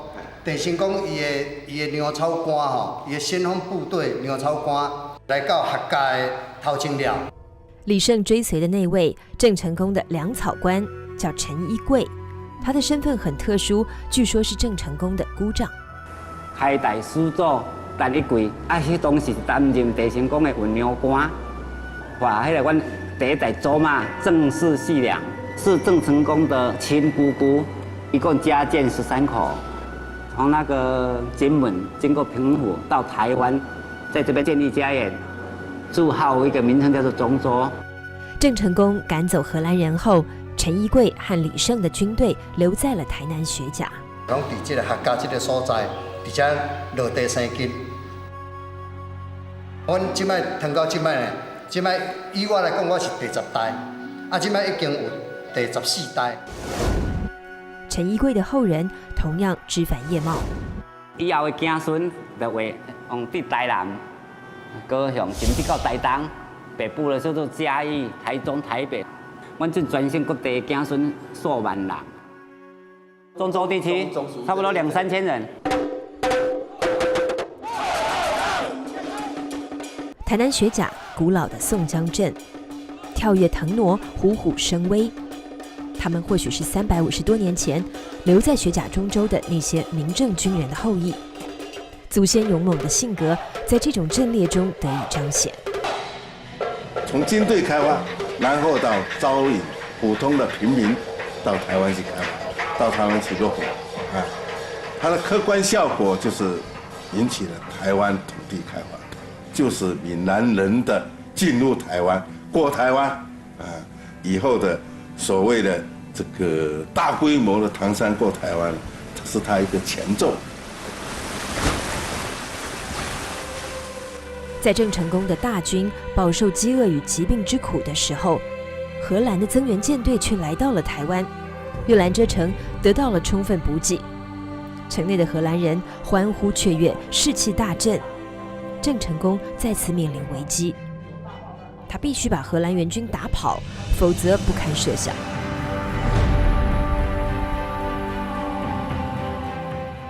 空着肚皮的郑军与荷兰军队再次交锋，这就是9月16日的台江内海海战。奎义和热兰遮城内，所有的荷兰人都不敢相信自己的眼睛，他们看见荷兰增援舰队的战船被打中了，着火了。而吃了败仗的那些荷兰援军，竟然就扔下热兰遮城，驾船逃离了台湾。而郑成功也不能再久等下去了，他开始部署对热兰遮城的总攻。就在这个时节，1661年农历10月初3，清廷以通海，也就是私通郑成功的罪名，将在北京的郑芝龙及其子孙家眷11人满门抄斩。郑成功是在来年正月才得知这个噩耗的，他顿足屁涌，望北而哭，终夜悲嚎，不能自语。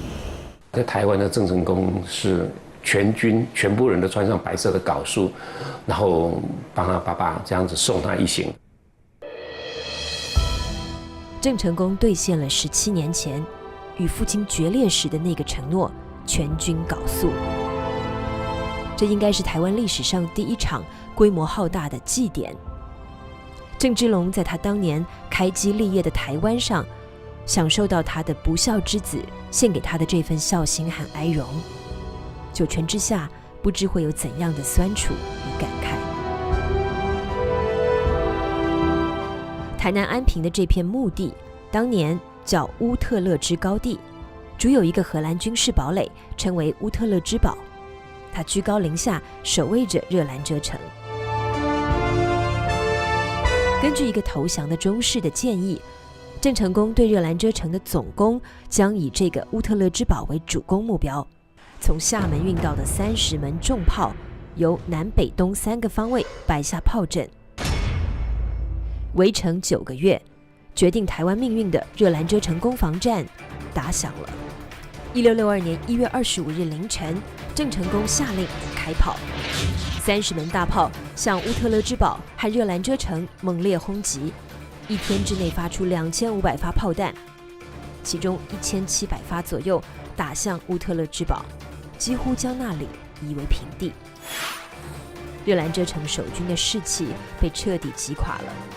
荷兰人终于明白，除了离开台湾，他们已经别无选择。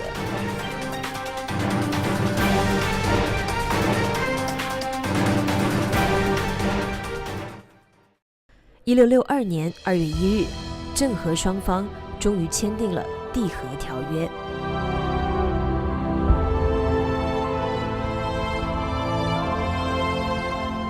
合约的第1条是，双方都要忘记仇恨。郑成功他答应荷兰人，一个是允许他们把珍宝不惜之物带走，第二是让这些荷兰人敲锣打鼓吹着喇叭，很体面的从台湾撤走。在300多年前就有那种绅士风度，非常的 gentleman。郑成功在心目中主要是要来收回土地，地当归我，就是完成了这个郑成功的夙愿。这是台湾史上第一个形式完整的政府与政府之间的国际条约，同时也是近代中国在国际上罕有的胜利表征。合约留下的这一个署名，标明郑成功是以明朝招讨大将军国姓的身份，从荷兰人手中收回了台湾。开辟金针逐荷夷，10年始刻复先机。但仅仅4个月后，他却猝然离世，享年38岁。清康熙38年，西元1699年，他的灵柩经康熙皇帝下诏同意，由台南迁葬福建南安的郑氏祖坟。墓碑上仅有他祖父和祖母的名字，5世和7世是他的父亲郑芝龙及长子郑经，他的名字仅用6世孙替代。他不会想到，在他死后，竟渐渐成为台湾本土性的一个神明。郑成功可以讲是本地的一个特别的神明，他是台湾本地成神的。现在台湾大概有130几间拜郑成功的庙，在台湾本岛设置行政州县是从郑成功之后开始，而且所开辟的营盘村落，这个立庙设庄，也形成了台湾的屯垦社会。接续后来的这个清朝的统治，大批的移民随着这个移民路线呢，开发了台湾。所以台湾的人把它称为是开山王、开台圣王或开台尊王。民间、官方、台湾、大陆、欧洲、亚洲，数百年来，郑成功的形象被赋予多种多样的造型、色彩和意义。这大约又是他生前所无法想象的。而民族英雄这一称谓，代表了中国人对他的共识。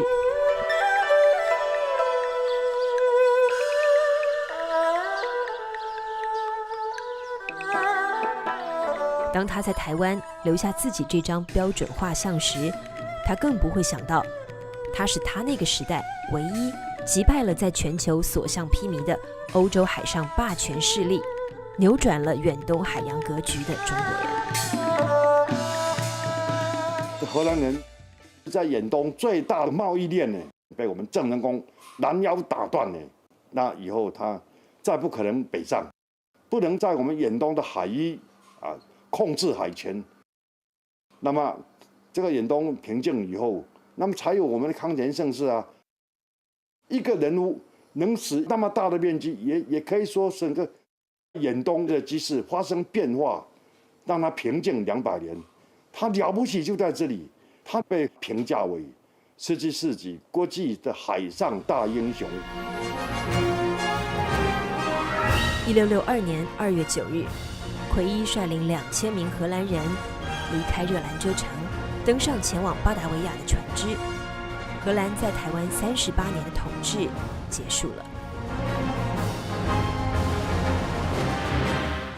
登上甲板的菲利普梅远远看到国姓爷亲率几个武装士兵，从已经毁坏的乌特勒支碉堡向角城的后方骑马下来，进入热兰遮城堡里面。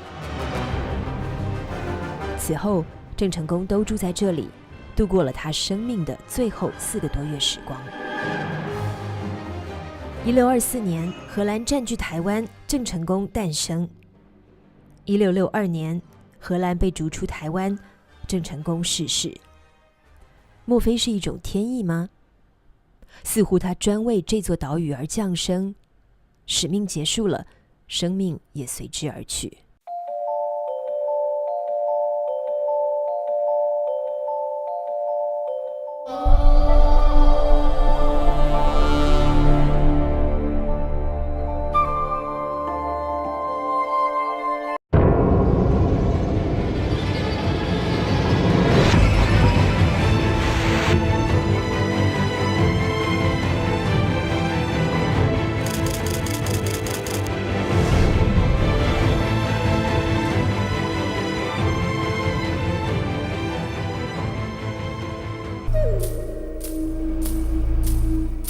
西元1662年6月23日，郑成功突然去世。郑氏内部随即爆发了一场刀光剑影的夺位之争。郑成功的长子郑经和他叔叔郑袭兵戎相向，最终20岁的郑经获胜，成为台湾新一轮的统治者。这年，清王朝的年号改元为康熙。1年前，顺治皇帝突然驾崩。三皇子爱新觉罗玄烨继承了皇位，这个开创了所谓康乾盛世的帝王继位时年仅8岁。两方人物隔海博弈了20年，使得一个台湾海峡恶浪滔天。最终有人了断了这盘困局，完成了一统版图的大业。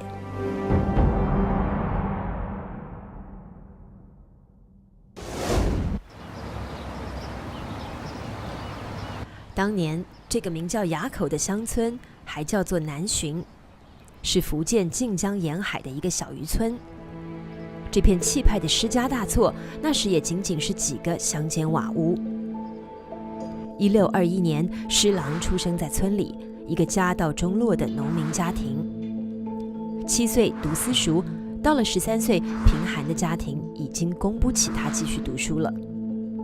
于是，一个仅仅粗通文墨的辍学少年，开始一边打工一边习武。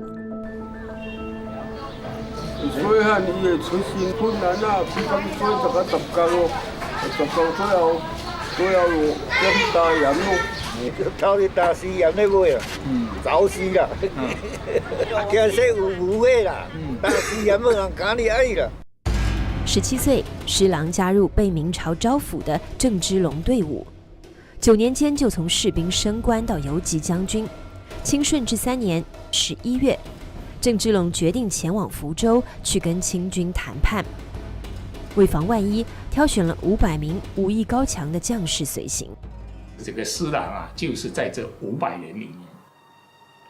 那么到了福州以后呢，这贝勒他就使用了计谋，把这个郑芝龙啊这个挟持了，而随从500将士呢都被强迫分配到这个清军的各个营房。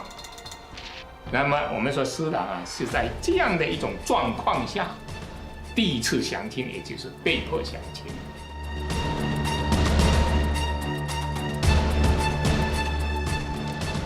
顺治6年，应郑成功的召唤，施琅转身投奔抗清的郑家军。尽管那还是一支非常弱小、屡战屡败的队伍，那时郑成功25岁，施琅28岁，英雄是英雄，两人惺惺相惜，情同手足。郑成功委施琅以左先锋的要职，而施琅也确实相当卖力，为郑成功立下汗马功劳。然而好景不长，他们心生嫌隙了，恶性循环，彼此伤害，最终一件看似很小的事情，成为施郑矛盾爆发的导火线，这就是曾德事件。施琅手下有一个亲兵叫曾德，按照史籍的记载，他是犯法当死，犯了死罪后就逃到这个郑成功那边去。那么郑成功就把他这个安排作为自己的亲随，施琅这个当然就吞不下这口气了，就派人去把曾德给抓回来，治他的罪，结果就把这个曾德给处死了。这就明显犯上了。郑成功发怒了，后果很严重。他下令将施琅以及施琅的父亲施大宣、弟弟施显抓了起来。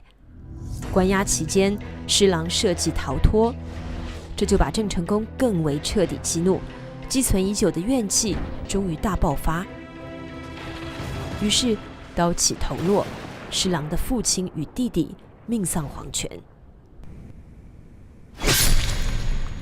我们知道这个杀父之仇不共戴天，那么施琅呢，为了报复仇，他也必须借助一股力量，因此呢，降清成了他唯一的选择。这个悲剧令双方两败俱伤，施郑二人从此势不两立，成为死敌。郑成功一个大的失误啊，就失去了，是吧？这个不得了。10年过去，1661年，郑成功东征渡海，到了台湾。清廷随即建立福建水师，施琅由同安总兵被升为第1任水师提督。康熙3年、康熙4年，施琅2度率领福建水师征台，全都受阻于风浪，无功而返。2次主封以后呢，这个清政府内部就群起反对用兵台湾了，认为用招抚的手段就可以解决问题了，所以这个清政府啊，就放弃了武力进去台湾这样的一种战略裁撤福建水师，把施琅调到北京去当内大臣。内大臣，就今天话来就养起来。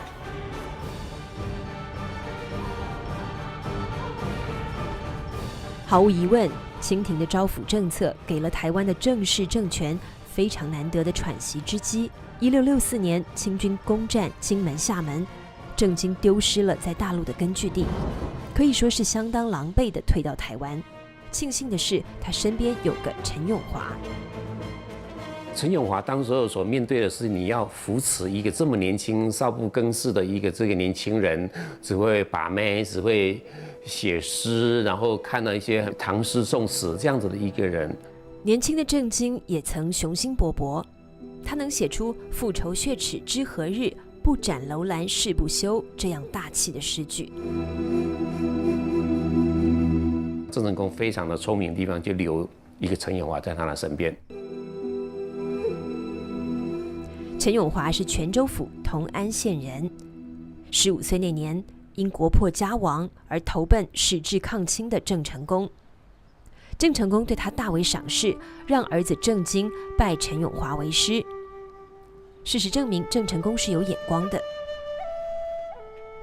在金庸的《鹿鼎记》中，陈永华的身份是反清复明的天地会总舵主陈近南，这当然属于小说家的虚构。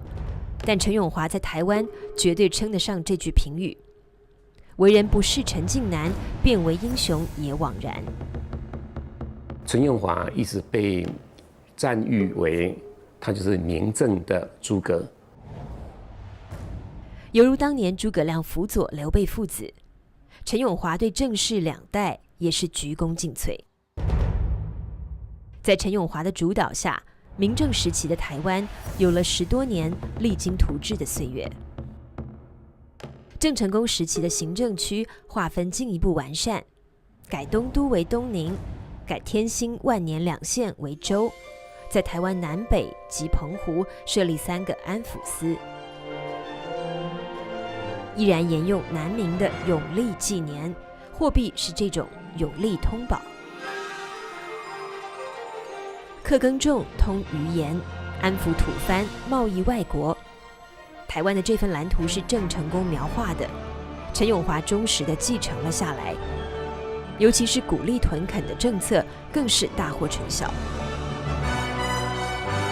所以使得这个良田大量的增加。河南的时候啊，耕地面积大概有8403甲啊，可是到了1684年的时候，它增加到18453甲，所以这个土地的一个大量增加，当然造成它经济的一个发展，而且土地的增加也使得人口增加。河南的时候，汉人大概25000人啊。到1680年，明郑末期，20年间，台湾汉人移民增加到大约20万，从此形成了台湾以汉人为主体的移民社会。大约在1649年，一艘从金门开往泉州的船只被飓风吹到了噶玛兰、宜兰。一位被后人称为台湾文献之祖的人，就这样九死一生地飘零到台湾。他叫沈光文，浙江鄞县人，是一位饱读诗书、满腹经纶的明末遗臣。沈光文从噶玛兰艰险跋涉来到台南，台南善化成为沈光文最终落脚的地方。当时这一带名叫木加溜湾社。沈光文老师他来这里以后呢，他就教这些平埔族人学汉字、识字，读书，教他们做人做事的道理。因为沈光文的到来，这里成了台湾最早传播汉文化的地区。而且呢，因为他也懂得中医，这些平埔族的那个百姓呢，生病了就他帮他们医病，而且呢，还教他们播种，种这个农作物呢来生活，所以他们对沈光文老师呢，无形当中就是非常的尊敬。善化这座庆安宫是当地民众追怀沈光文的庙宇，供奉着沈光文的神像。沈光文寓台近40年，写下不少诗文，这是在台湾产生的第一批汉文著述。因此，清代台湾首任诸罗县令纪其光评价说：“台湾有文，自光文始。”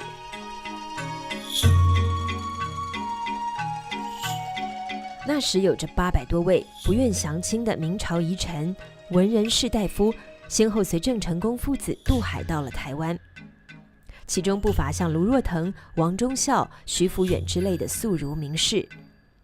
这些人满腹锦绣文章，却不幸遭逢动荡之秋。他们为大明王朝消亡而涕泪滂沱，却也催生了泉涌的才思，有的写书，有的结社吟诗，由此掀开了台湾文化教育史的第一页篇章。最具划时代意义的是陈永华所创建的一座孔庙。1665年，郑经撤往台湾的第2个年头，台湾新开垦的土地获得了第一次好收成。陈永华不失时机地对郑经说了一番话。陈永华跟他说：“现在开辟有成应该塑建圣庙，开科取士，培育人才，未来才有机会跟清朝相抗衡。”郑经就听从这个陈永华的建议，所以在永历19年的时候设立这个孔庙，也开始开科取士。这是台湾的第一座孔庙，也是台湾的第一座官办学校，陈永华亲任主持人。儒学教育开始在台湾内落地生根，这是中华文化移入台湾的标志。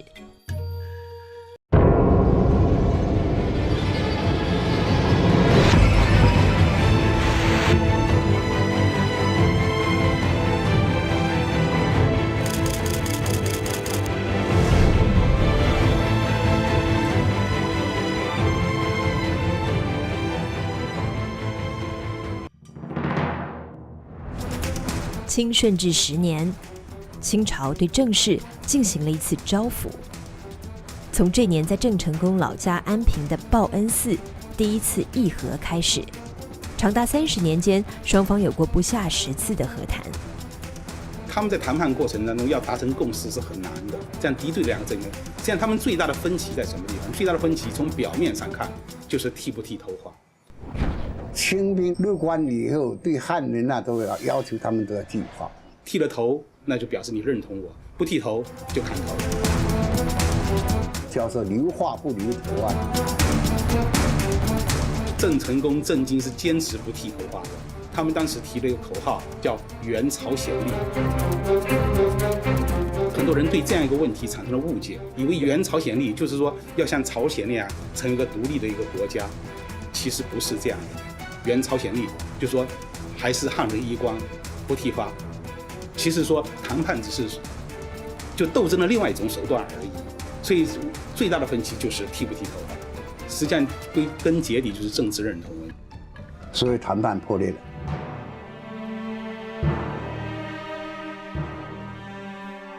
顺治18年8月，清廷实行禁海迁界，沿海30里迁界，坚壁清野，就是不让老百姓跟郑成功接触，然后就断绝他的供应，把他困死掉。北起山东，南到广东，5个省富饶的沿海地区变成无人区。在今天的闽南地区，陆续发现了几块这样的石碑。它打凿粗糙，毫不起眼，但当年它曾那么令人心惊肉跳，密密麻麻地遍布在沿海5省千万里道路田园上。一块这样的石碑，意味着一个村庄的湮灭，一群难民的流亡。划界的地方挖这个界沟，而且历代强刻西5号。现在的永和那边有一块石头，上面就写着“奉旨边界”4个字，那就是当时留下的东西。所以如果越过这个界墙的话，可以把它杀掉。沿海的这些土地本来都是比较肥沃的，这些人抛弃土地、抛弃家园，背井离乡，处境非常的凄惨，而且又实行禁海，不能到海上去贸易，不能到海上去捕捞，而且沿海这个为了防止这个郑经的进攻啊、骚扰，还驻扎了大量的军队。这些军队啊，要吃饭啊，要有一些事要老百姓为他们付劳役啊，等等啊，所以这个就极大的加重了沿海百姓的负担。你想想，这个整个东南沿海几省的老百姓当时有多痛苦。康熙12年，三藩之乱爆发，台湾的郑经趁机反攻大陆，打回了福建。当时整个东南沿海啊，狼烟迭起啊，可以说是百姓涂炭，一共有6年之久啊，这个郑经啊，才被逐出东南沿海。这个清军啊，这个在平定三藩和这个郑军作战的这个过程里面，应该说是花了非常大的力气，也遭受不小的损失。直到康熙20年，三藩之乱才基本被平定。此时，27岁的康熙帝羽毛已丰，他抬眼难望，最令他头疼的也只剩下一海之隔的台湾了。台湾问题一日不解决，东南海疆就一日不得安宁。现在他不想再拖延了。他20年的老对手郑经已经衰老下去，反攻大陆遭到惨败，给了郑经致命打击。自此，他斗志尽失，萎靡不振，在纵情酒色的日子里，浑浑噩噩地度过1年多之后，于1681年3月17日病死在这座建筑里，时年39岁。郑经死前1年，他曾经倚重的陈永华已经先他而去。陈永华走得同样十分抑郁，他已经失去了权力，归隐到他的开垦之地赤山堡的这片湖水边，逐室隐居，种莲自娱。死前某日，他摘木祷告，继而长叹：“郑氏之作不容矣。”一切都在印证着陈永华的预言。6年在大陆作战，已将台湾10几年来辛辛苦苦积累的家当几乎掏空。为了填补财政亏空而强征暴敛，搞得民怨沸腾。风调雨顺的好光景被连续3年的水灾、旱灾所取代。米价腾贵，饿死了许多人。雪上加霜的是，在人口最密集的赤坎和安平连续发生大火，而这一切都不如当权者的内斗来得凶险。金庸小说《鹿鼎记》中那位一剑无血冯锡范确有其人，但他并非以剑术，而是以权术令人生畏。在郑经死后仅仅几个时辰，他就逼死了郑经指定的接班人郑克臧，郑经长子，而把自己12岁的小女婿郑克爽，郑经的次子，扶上王位，而他本人则大权独揽，成为真正的王。郑氏集团已经摇摇欲坠，主幼国虚，内乱闭蒙，内外交困，无不力溃。消息被福建总督姚启圣禀告朝廷，姚启圣奏请康熙抓住时机，立即出兵。奏章上大声疾呼：“时乎，时乎，不可失也！”康熙当即下旨，宜趁机规定澎湖、台湾，务其剿抚并用，抵定海疆，无误事机。但是康熙想不到，他所看好的征台统帅福建水师提督万正色，却打退堂鼓。万正色，泉州人，曾是康熙最为倚重的水师将领。在福建沿海地区与郑经部队交战中，万正色的表现可圈可点。但如今要跨海作战，万提督产生了畏惧感。万正色上司反对进攻台湾，认为这个郑将刘国先智勇不可挡，谁都打不过他，所以这个康熙帝对他很恼火。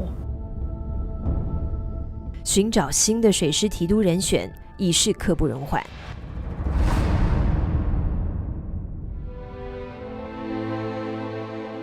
从康熙7年（西元1668年）卸任福建水师提督，前往北京充当内大臣。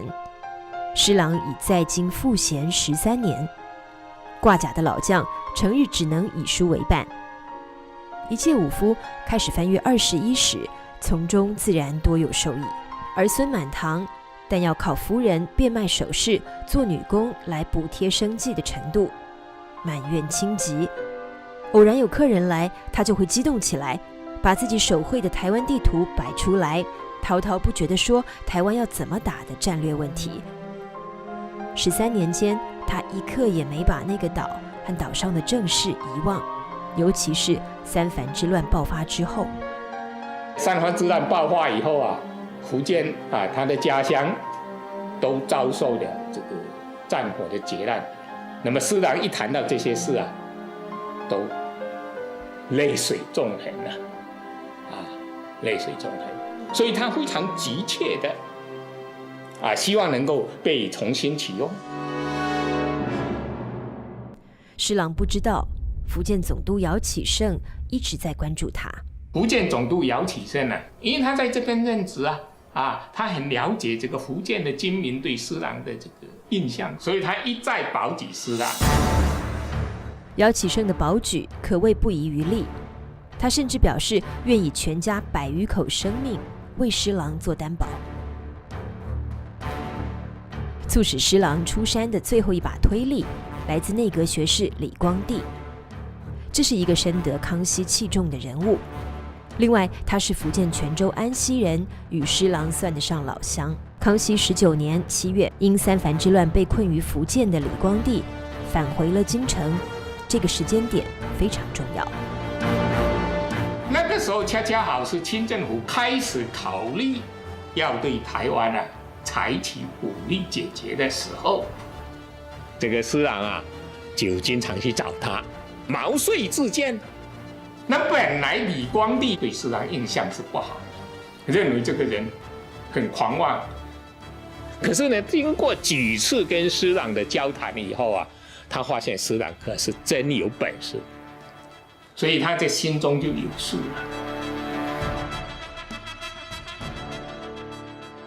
康熙20年7月，李光地入朝，向康熙郑重推荐施琅。他举出4点很充分的理由，其中之一是正式的官兵们，对我们现在清朝方面，他所畏惧的人就施琅一人。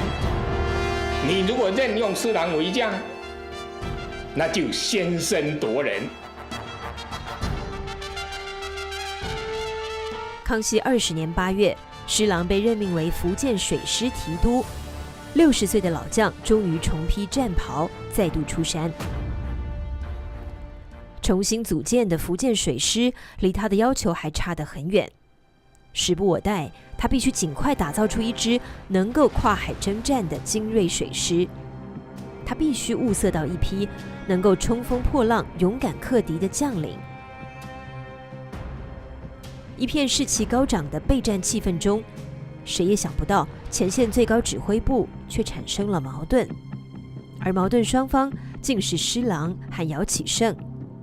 起因是施琅到厦门没几天，就向朝廷上奏，伸手要权，单独指挥作战的专政大权。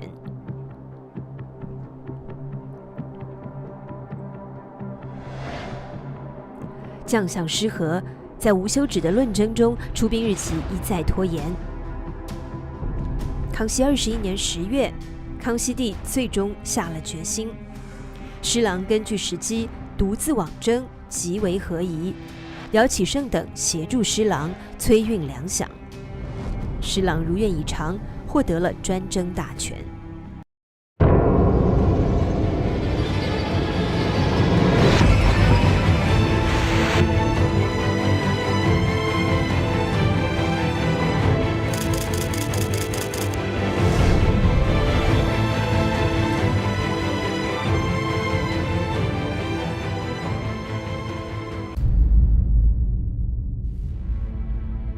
康熙22年6月14日，同山宫前湾，清晨，南风轻吹，海面无波。63岁的施琅率2万多名将士、300余艘战船从这里出发，驶向澎湖。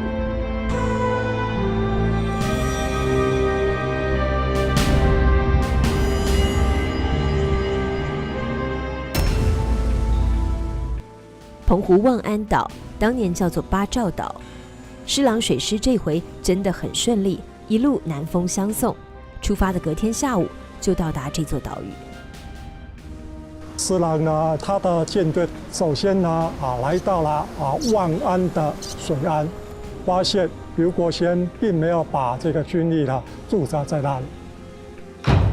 刘国轩就是被万正色认为智勇不可挡的那位政军统帅。他是闽西长汀人，25岁投入郑成功帐下，出生入死，多谋善战。施琅在对岸秣马厉兵时，他也没有闲着，筑炮城、设炮台，海岸线建矮墙，配置火枪阵。台湾19镇水师精锐倾巢而出，驻防澎湖，重兵密布，保卫刘国轩的大本营娘妈宫，也就是今天的马公。刘国轩建起的澎湖陆海防御体系可说是星罗棋布，但刘国轩犯了个致命的错误。他的部将邱辉向他建议，趁施琅刚到澎湖立足未稳的时候主动出击。刘国轩拒绝了，错失良机。刘国轩他的失误就在于对风信的估计，他认为这个6月份这个在澎湖是经常刮台风，都不必我们去打，早晚会起台风，把这个施琅这个州属都把它覆没掉。他把希望寄托于天。6月16日到达澎湖的第2天，施琅便发动进攻，澎湖出战打响。海战持续了半天，双方打得旗鼓相当，郑军伤亡稍大，但清军略显被动。施琅水师的先锋兰里腹部中弹，肚肠流了出来，他让弟弟把肠子塞了回去，挺身继续指挥作战。兰里因此有了个破肚将军的称呼。6月22日，清军发起总攻，决战开始。施琅水师的200多艘战船分为左、中、右3股，左右路佯攻策应，声东击西。中路施琅亲自指挥攻打刘国轩的统帅部马公。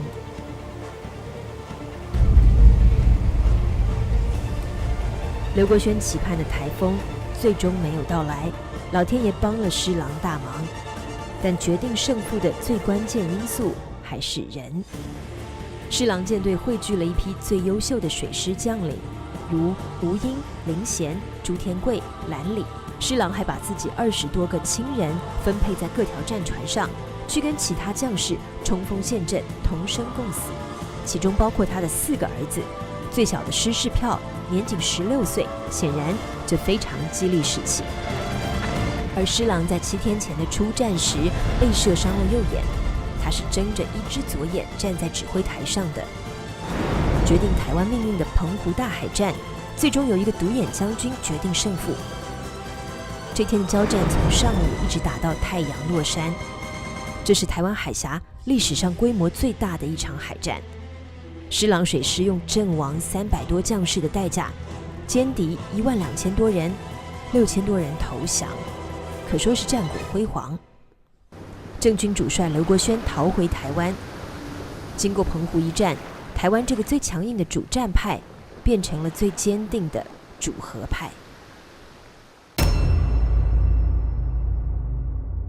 澎湖马公镇这座其貌不扬的小祠叫做施公祠，它是今天的台澎地区唯一专门祭祀施琅的祠堂。当地有一种说法，因为施琅当年善待郑军俘虏，不忘开杀戒，所以建生祠以报其恩德。打下澎湖以后，当时的福建总督姚启成就催促施琅要赶快乘胜前进，不让台湾本岛的郑军苟延残喘。那施琅他不是这样，不是说马上出兵去打台湾，而是驻兵澎湖，派人到台湾本岛去招呼正式政权。澎湖一战，民政军队可以说精锐尽失，但是台湾本岛的郑军还有4万之众，2倍于清军。如果拼死固守，又将燃起一场血流成河的战火。此外，一些将领则试图撤退到吕宋岛、菲律宾，以保全实力。就在这个关头，施琅提出了约法3章。约法3章就是说台湾黎庶跟他一样都是骨肉同兄弟父母之情，所以他不会杀他们。第二个就是说，正式这些将领士兵事实上是各为其主了，只要他们能够忠心的效忠清廷，盖碗不救，甚至于有功的还给他封官世爵第三个呢，正式父子这些世姓后代他不杀一人。当然，这样的条件提出来，是让这个郑克爽是很心动的。当他的岳父洪世焕跟武平侯刘过先在是否接受招呼的问题上发生争执的时候，他没有稀里糊涂他非常明确的表态，支持了刘国先的意见。一个14岁的孩子做出这样的选择，这应该说看得非常准确，是一个非常聪明的孩子。7月20日，郑克爽让刘国轩下令剃发降清。然而，这个叫朱树贵的人却不愿投降。他是明朝的皇族后裔，封号为宁靖王。1664年，郑经从大陆退守到台湾时，特地将他从闽南迎请到台湾，作为明正台湾的正统象征。澎湖战败，郑克爽决意降清的消息接连传来。朱树贵将他的5个妃子召到身边，让他们各自去寻求生路。不料，在一场撕心裂肺的悲泣之后，他们全都选择了王生俱生，王死俱死。于是5个女人将自己悬吊上，化冻雕梁，香消玉殒。第2天，5具棺木在城南葵豆山潦草下葬，一丘黄土，于是具有了凄美的诗意。随后，66岁的朱树贵穿戴上龙袍玉带，在他的王座上方自缢而亡。这天是西元1683年农历7月11日，大明王朝的最后一缕香火熄灭在台湾这里。台南市大天后宫曾是郑经为朱树贵建造的宁靖王府，朱树贵留下遗嘱，将这座府邸赠奉为天妃神祠，用以重祀妈祖。但吊诡的是，最终实现他的遗愿，使得台南有了这座大天后宫的人物，却恰巧是朱树贵最怕见到的清军统帅施琅。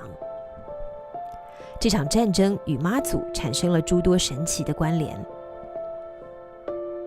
妈祖本是北宋时福建莆田梅州人，名叫林默娘。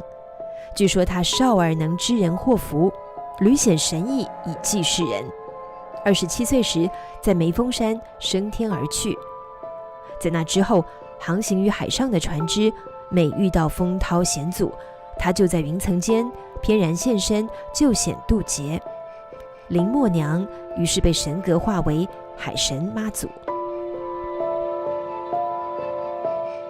梅州妈祖祖庙有这么一幅壁画，画的是一段著名的妈祖圣迹景泉祭诗。这里是故事的发生地莆田平海澳。康熙21年，施琅和尤其胜随张文大军到平海，开始为期半年的水师训练。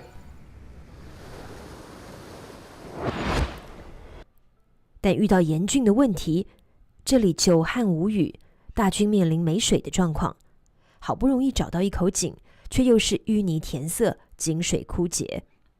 施琅只得向妈祖祈祷。奇迹出现了。第2天，水呢是源源不断的流出来，解除了三王大军的饮水问题。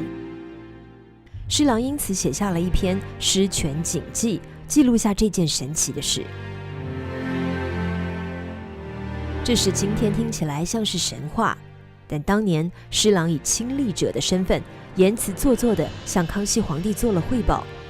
在请求加封妈祖的奏折中，施琅还说，大军在澎湖八兆岛、湖景屿也发生了天妃赐甘泉的神迹，甚至在澎湖大战的时刻，妈祖也显身前来助战。将士们都说，恍如看见天妃如在其上，如在其左右。所以他很感念这个妈祖。到台湾以后，把宁靖王府改为这个大天后宫，变成一个官祀的一个庙宇。妈祖会由天妃封为天后就跟这个战争有关系。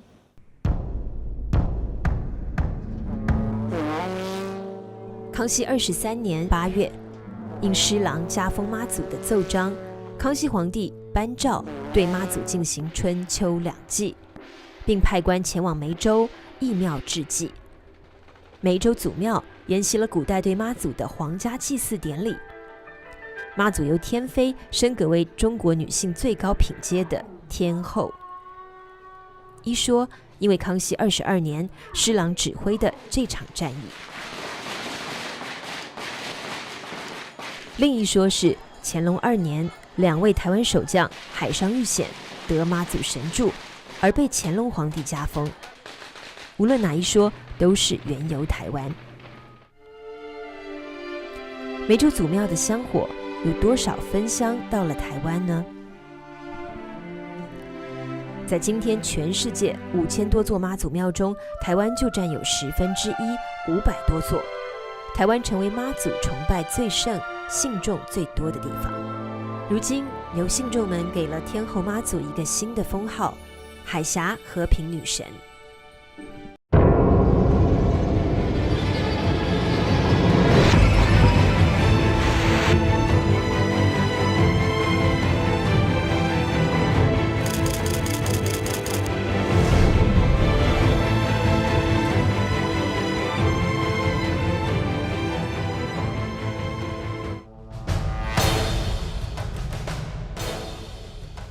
康熙22年8月15日，施琅率师登陆台南，由刘国轩、冯锡范等明正文武百官一路迎奉着，步入这座建筑，郑克爽在此恭候着他。受降仪式在曾经的宁靖王府举行，郑克爽向施琅交出了他最后也是最重要的一颗印章，象征明正最高权力的明朝招讨大将军印信。由南明隆武帝授予的这个封号，正式沿袭了3代，从郑成功到郑经，再到郑克爽，台湾22年的明正时期宣告结束。巧合的是，也就在这天，康熙帝接到施琅的奏章，得知台湾决定纳降的消息。这一天正好是8月中秋节呀，从海外传来佳音。所以康熙当时他心情是很高兴。8月27日，康熙传旨施琅，只要正式部将纳土归来，则既往不咎，并且从优任用，妥善安置。8月22日，入台第7天，施琅跨进这座建筑，这是郑成功的家庙。尽管台湾已经纳降，但施郑之间的个人恩怨还没有一个了结。当年的杀父之仇，施琅怎会忘记？如今他作为掌握了生杀大权的胜利者，走进这里，会做出如何举动呢？台湾人在看着他。出人预料的是，施琅是来哭庙的。他说：“我跟延平王本来就是君臣，就像兄弟一样哈。因为有小利酿成大患啊，所以我今天呢是奉公来讨伐，但是我也有我个人的理由。不过事已至此哈，大丈夫不过如此而已。所以他这个已经完了心愿就可以了。还认为这样做了，公义施恩就可以交代，所以拜完以后自己老泪还流了下来。这个是他的政治上的举措。”他的哭庙的行动，他的这个维持治安的行动，都是为了安定台湾社会。所以他在台湾只有2个月，后来他留守总兵吴英6个月，台湾那8个月可以讲事不议事，民不知兵了。百姓并不觉得这个有经过战争的洗礼康熙22年，西元1683年的那场战争经历，很简约地写在了这块碑上。他这边那个碑上面有写到说纳款而后，台人及吴人有犯民间一丝一毫者，法无赦。所以除了澎湖一战之外，入台之后，这个施琅，包括他的后来留守台湾的吴英，都没有杀半个在台湾的军民。当然，对台湾的这个社会产生了安定的作用，所以后来延续了清朝在台湾统治了212年。这块平台纪略碑，碑文由施琅所写，他很有深意的立在明正向清朝纳降的地点——台南大天后宫内。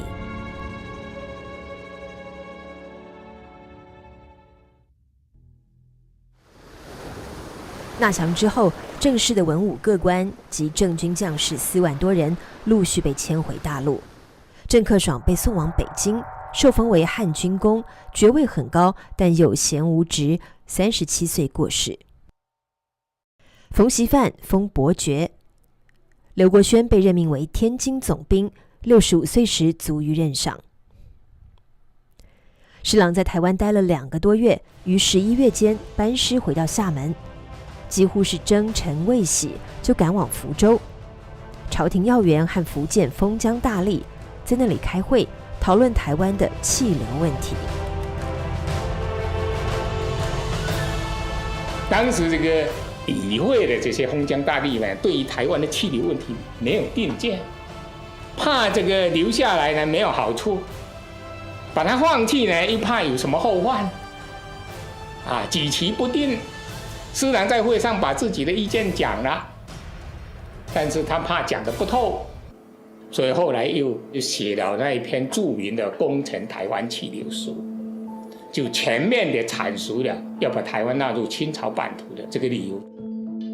施琅呢，当时力排众议，他提出的理由，一个很重要一点，就是台湾呢，它有占重要的战略地位，这个台湾的气流关系到东南沿海几省的安全问题。如果你不在那里建立行政机构，其他外国或者敌对的势力占据台湾，它就威胁到大陆，特别威胁到福建跟浙江。你东南沿海，你这个中国的海疆就没有安宁之日。第二方面的理由呢，就是他也了解台湾，所以他说台湾不是你们有些人所想象的是蛮荒之地，完全可以开放。台湾土地肥沃南北数千里这么一个广阔的一个岛屿，你放弃未免可惜。虽然呢，这个奏稿呢，对于这个台湾的命运应该说起了非常重要的作用，所以康熙帝那个表态就不一样了。台湾去其守关甚大，就是说要不要把它收进来，那这个关系可大了。终于促使这个康熙帝这个下决心把台湾纳入版图。对于这场8个月的台湾气流大讨论，还有另一种解读。康熙皇帝不可能不要的嘛！你假如不要台湾，你白打了这一场战争嘛，是不是？哪一个皇帝会放着这么大的荣耀不要了？是不是？他叫臣下去讨论，说气流之意，我告诉各位，是他的幌子，他是要彰显台湾的重要性，要彰显台湾战争的荣耀，让臣下你去争吧，你去讲吧，讲到最后，伟大的康熙皇帝，这是结论嘛？清康熙23年4月14日，康熙皇帝发布谕旨，将台湾纳入清朝版图，设立1府3县，即台湾府与台湾县（今天的台南）、凤山县（今天的高雄）、诸罗县（今天的嘉义），隶属于福建省。当硝烟散去，海也就开了。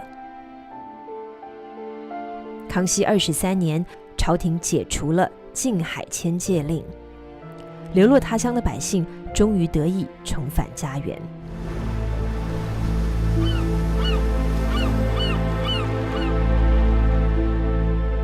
在遵旨协助施琅东征的姚启圣已经开始筹划流民返乡的工作。对这位恪尽职守的福建总督，乡土文献留下了不少称颂和感念的记载。11月间，施琅从台湾凯旋荣归，姚启圣却因背部旧疾复发，在福州黯然病故，终年60岁。施琅被封为靖海侯，世袭罔替。他的家乡也由靖海迁界时的界外荒区、荒烟野草，开始重新有了人烟，有了人气。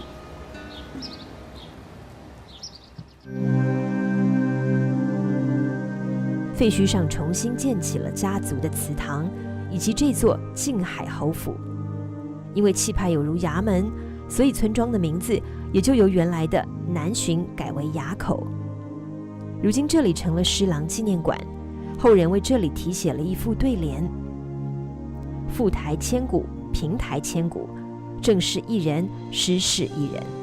300多年过后，施郑两人间的恩恩怨怨已被大多数人所遗忘。能够记住的是那个风雨飘摇的岁月里，为了东南海面上的那座岛屿，这2个男人都曾经赴汤蹈火。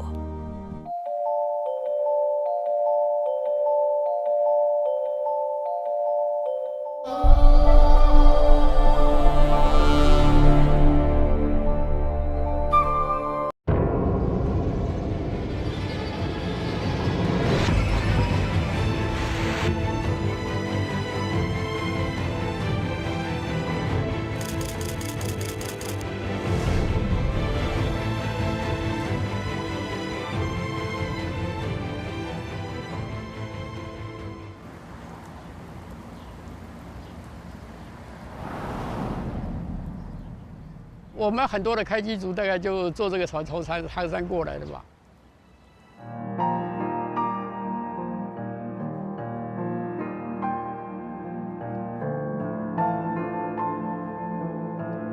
厦门到台湾交界的地方叫黑水沟，据说有60-70里这样一个范围。这个地方呢，海水是黑的，如果风浪大的时候，那就完了。所以很多船呢都在黑水沟啊那个地方出事，所以黑水沟一听的黑水沟是很害怕的。台湾因此就有了几句家喻户晓的俗语：长山过台湾，心肝结归元。过了个台湾海峡，过了那个黑水沟啊，整个心都纠结在一起的。所以有这样的说法是：6死3留1回头。6死3老1回头，3载6梦1回头嘛，哈，就是讲唐山渡海的故事。他的意思就是说，存活在台湾这块土地上的大概只有3成而已，哈。那6个人大概有时候会在黑水沟翻船啊，或者是上路以后碰到所谓的홍土病而死掉嘛，哈。那1个人就回唐山不敢再来了。这是海峡两岸共有的一个古老民俗，叫做送亡船。它源自于早年沿海居民的心愿。驱邪避灾，顺遂平安。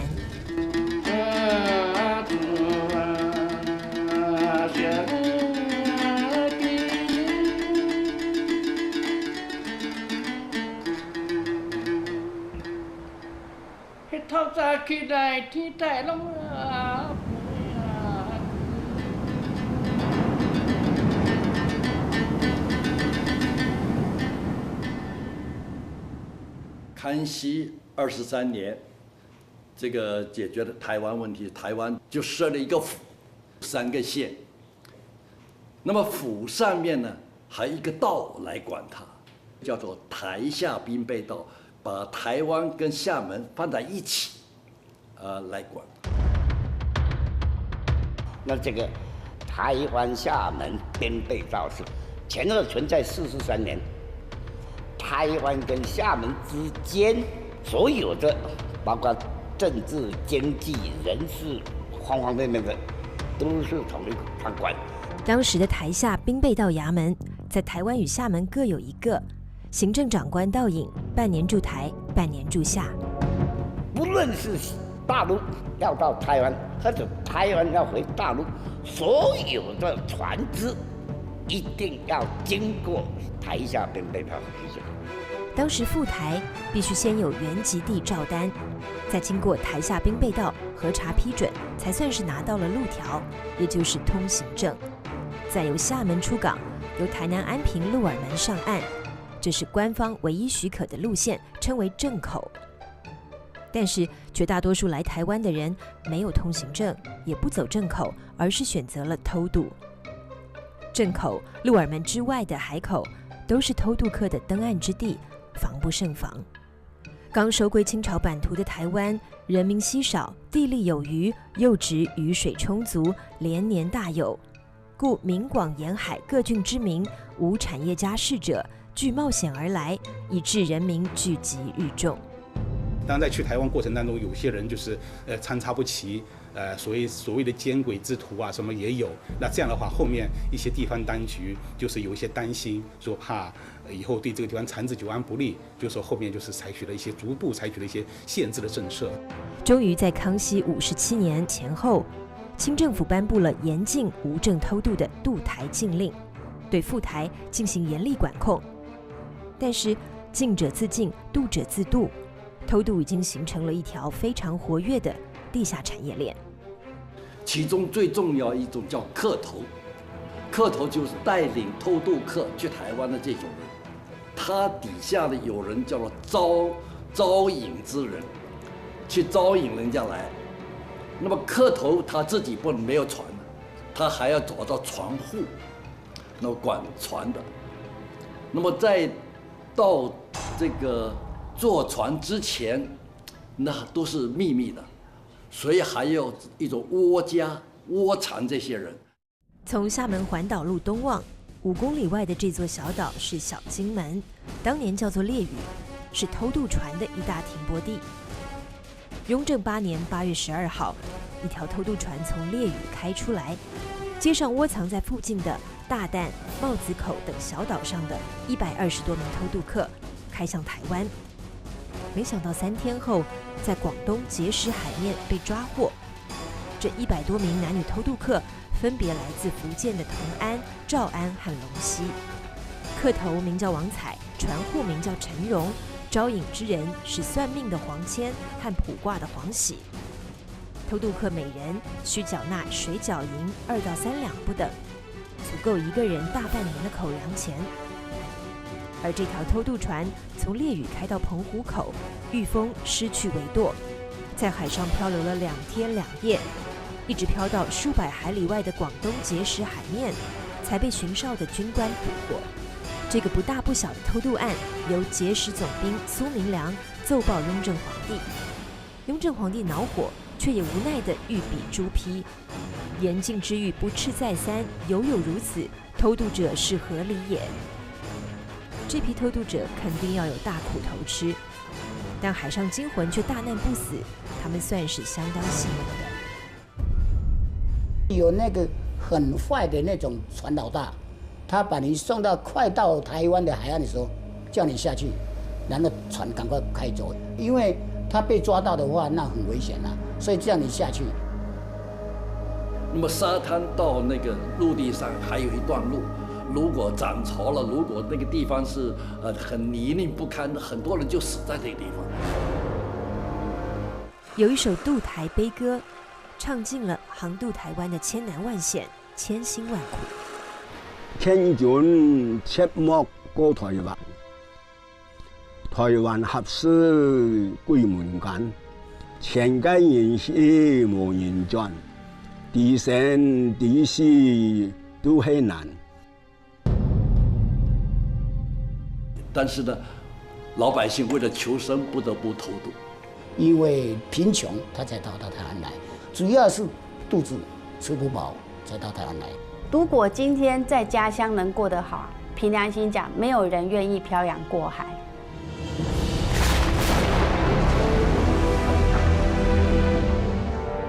这幅油画重现了渡海先民与惊涛骇浪生死搏斗的情景，这是台湾海峡世纪大移民的一幅缩影。海边的这个乡村是福建晋江东石，闽台两地有400多个同名村镇，东石就是其中一个。晋江东石有一种数宫灯的民俗，正月15元宵节，在头年结婚的东石子弟，夫妻2人会提着一对宫灯走街串巷，然后把灯笼挂在东石的嘉应庙。这座祭祀南宋英烈9龙3宫的神庙，成为东石人期盼人丁兴旺、家族繁茂的场所。事实上，300多年间，从这个乡村开枝散叶到台湾的东石后裔已经将近10万人。台湾嘉义也有个东石，两边的东石同祖同宗。嘉义布袋港是晋江东石人渡台最早的港口之一，在这里也可以看到一座座嘉应庙，侍奉着与晋江东石嘉应庙同样的九龙三公。神庙相似，家庙也相同。这边一座朱泽蔡氏祠堂，那边也有一座。这边一座玉井蔡氏祠堂，那边也一样。而两边的西峡蔡氏祠堂，同在1995年底修建完工，落成祭祖的时间也不约而同，定在同年同月同日同时辰。两岸东石蔡氏族人一致认为，这是老祖先冥冥中做出的安排。带来的大祖先吼，行来咱金门台啊，要拍伫咱的祖龛，你个族谱，啊你也同意，啊你就音杯。经过祖先同意后，侍奉于祠堂的族谱箱才能开启。世代相藏的老族谱被郑重请出。这个是我们以前我们的祖先过来就拿过来了，从大陆过来，大陆过来就已经奉祀在这边了。清道光年间修撰的一部《西峡蔡氏族谱》，记载了100多位原移居台湾的蔡氏先人名字。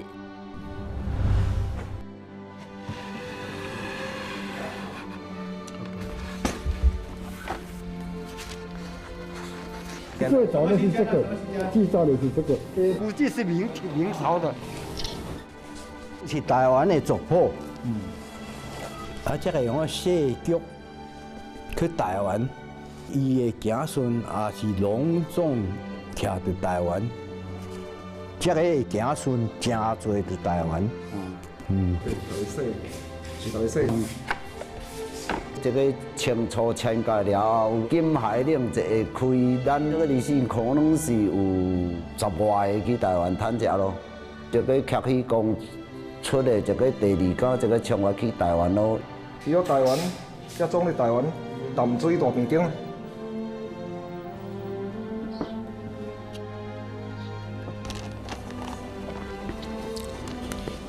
伫阮族谱咧，是详细记载去台湾咧。阮到第14届，伫哪来哪做咯？那现在总的乡里统计起啊，就是100外人去台湾咧。阮这个族从13世伫清朝的康熙年间，就有人迁移到台湾。从阮族谱的记载，共有730个外人迁移到台湾。12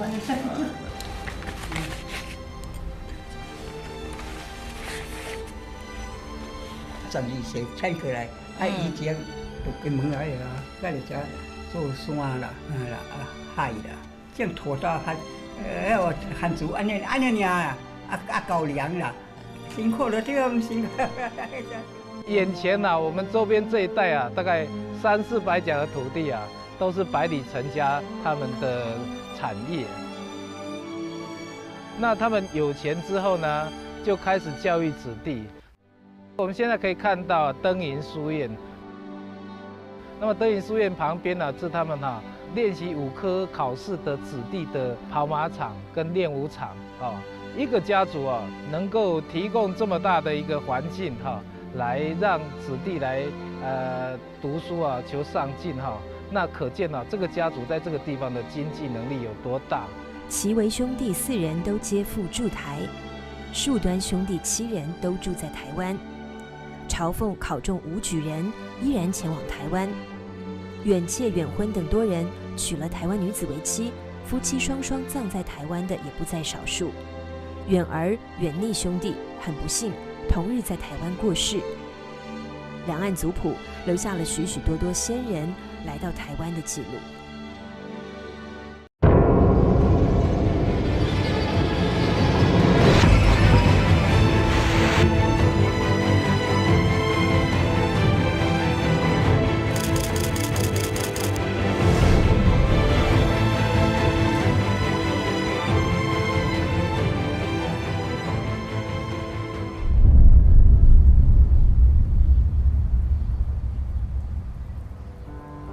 这里是台南鹿桃洋的江家古厝，是目前台湾保存最完整的大型单姓宗亲聚落。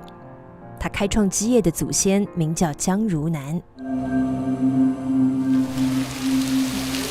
我的祖先呢，是伫这个清康熙的时阵呢，从大陆福建的漳州移民过来。按江家族谱记载，江如南原本是一个有法术的民间道士，但他有不良嗜好。咱的如南公，伊是伫大陆，伊都少年时阵就爱跋筊，好赌博，败光家产，积欠了赌债的江如南，为了逃债，不得已只好来到台湾。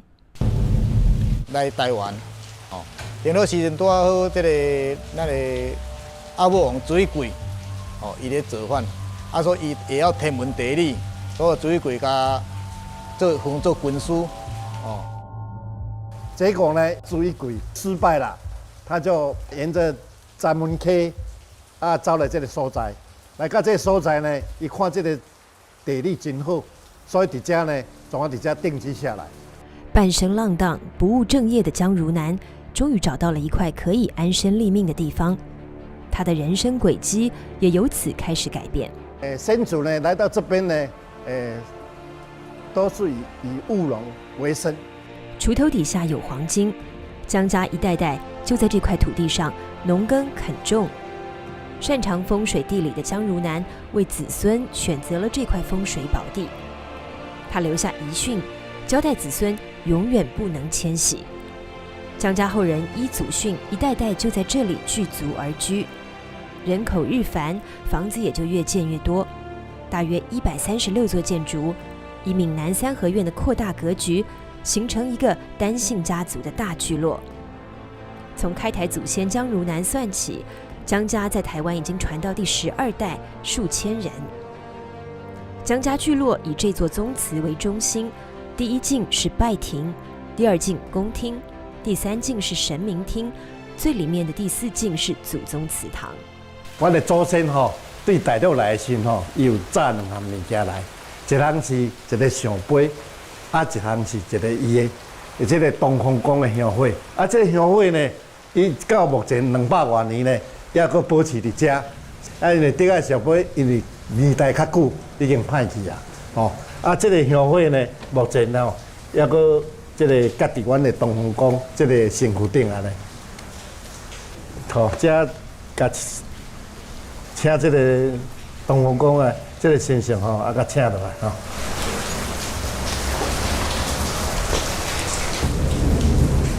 带着祖先香火，再请上家乡的神明一同上路，以求庇佑。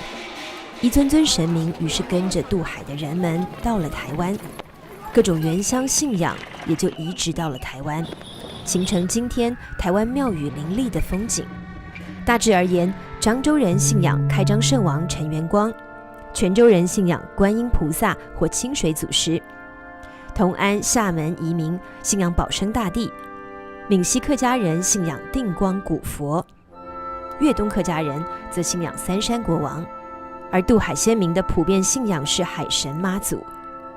一尊尊神明，一座座庙宇，是维系移民与故乡的精神纽带，也形成了以寺庙为信仰中心的移民社会圈。从台湾的寺庙可以解读出不同族群的互动和分布状况。台湾有3大族群嘛，第一个族群就是泉州人，第二个族群就是漳州人，第3个族群就是闽西、粤东客家人。所以大陆不讲广东了，因为是我们祖先的祖基地嘛。东移台湾的客家人来自广东潮州府、惠州府、嘉应州以及福建汀州府所属各县。粤东和闽西是客家人分布最集中的地区。这是一个从晋唐以来便开始从中原不断向南迁徙的汉族民系。有句话说，离开了迁徙，就不会有客家这个称谓。客家人在迁徙中繁衍后代，在迁徙中壮大。客家人来台，或沿着闽粤古道100-200里，翻山涉水到厦门，从正口渡海，这一路相当辛苦。因此，更多的人则是借地利之便，就近从潮汕地区的沿海港口，例如饶平的拓陵港以及汕头的南澳岛，乘船直达台湾，但这属于偷渡，很冒险，却便捷很多。渡台禁令对客家人来说形同废纸。他们从康熙中后期就早早到了台湾，在台湾从南到北的山地丘陵地带，辟山垦田，勤耕雨读，诞生出一个个客家村落。先人故居，香火每日不能中断。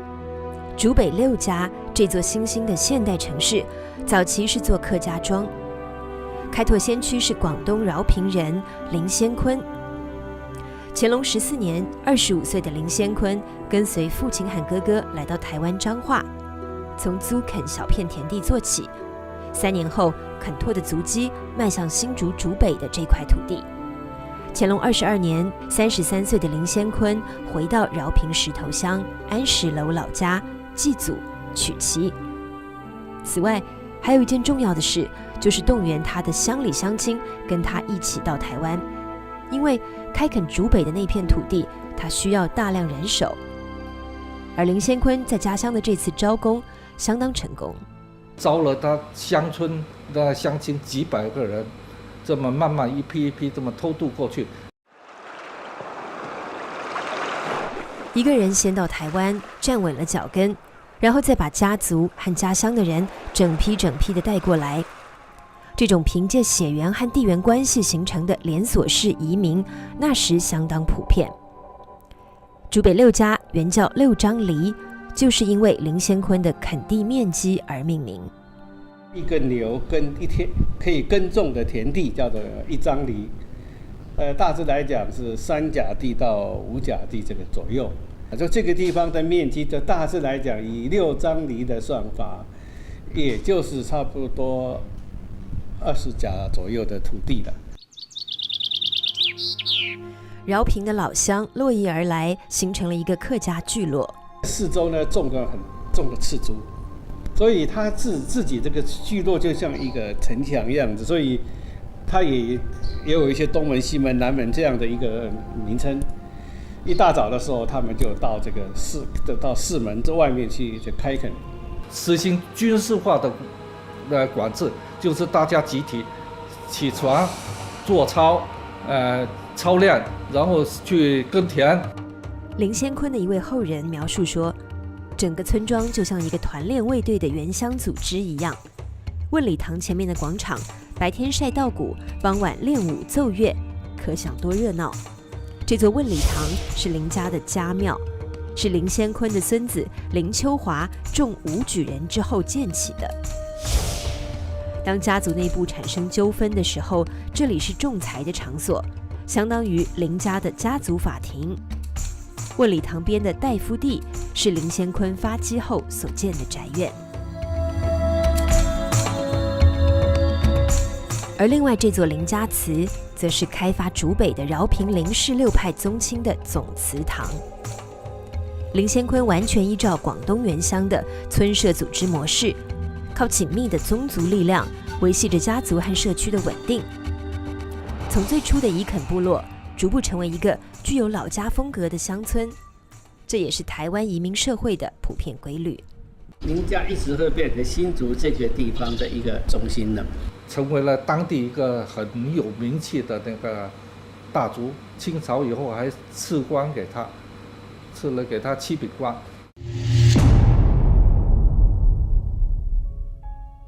乾隆52年，林先坤组织新竹义民军，协助清军平定林爽文事件，随后创建新竹北埔义民庙。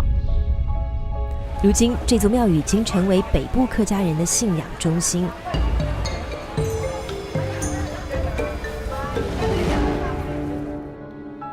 地处穷乡僻壤的福建汀州府，从康熙末年开始，前往台湾谋生的闽西客家人不绝如缕，其中以永定县人数最多。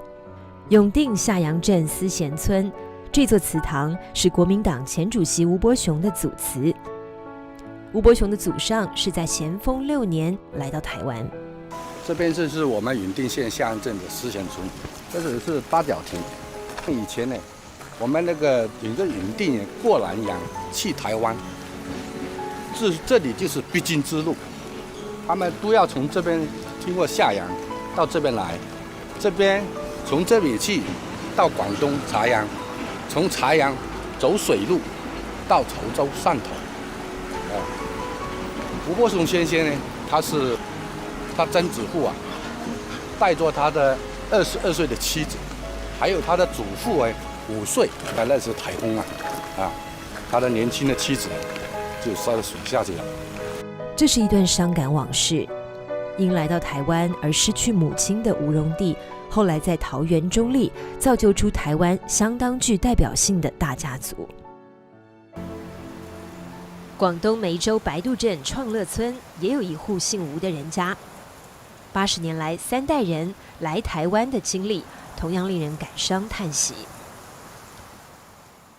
乾隆44年，20岁的吴维信因为家中贫穷，东渡台湾来打拼，只花了10年功夫就创下丰厚的家业，真的应验了那句话：台湾钱淹脚目。吴维信10年挣到的台湾钱，一举就改变了吴家几代的贫穷命运。但吴维信的儿子吴远生却不是个守成之人，挥金如土，10多年时间就坐吃山空，败光了父亲留下的一切。但纵有千般不是，吴远生还算是个好父亲。他对儿子的教育可说是不惜血本。为了让儿子好好读书，他专门盖了一座启英书室，其中存放了他替儿子购买的书籍，多达数万卷。为了买书，他甚至不惜卖田，以至于成为当地的一个笑话。道光22年，倾家荡产并且背负了庞大债务的吴远生，为了躲债，带着儿子来到台湾。多年之后，吴远生的妻子蔡氏由长媳陈氏陪护，踏上了跨海寻夫的路程。他们走的是正口，从广东跨省走过福建，200多里崎岖路程，历尽千辛万苦，终于到了厦门。顺利拿到官方的路条，再顺利登船出海，一路又是顺风顺水。看见台湾像一抹云彩，历历在目，而亲人重逢团聚的时刻也就在眼前了。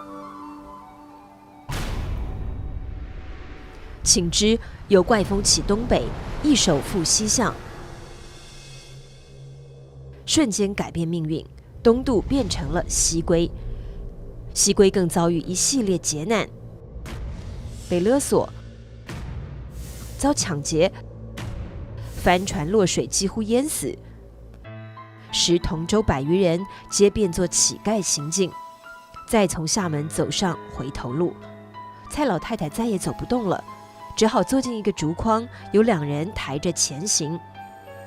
这上百人的乞丐驻列，经历漳州、南靖、平和、永定、大埔，终于回到家乡。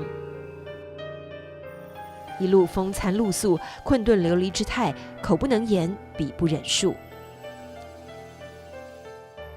这个女性来台湾的故事，由蔡氏的儿子、陈氏的丈夫亲笔写出，也就格外具有一番真切和苦楚。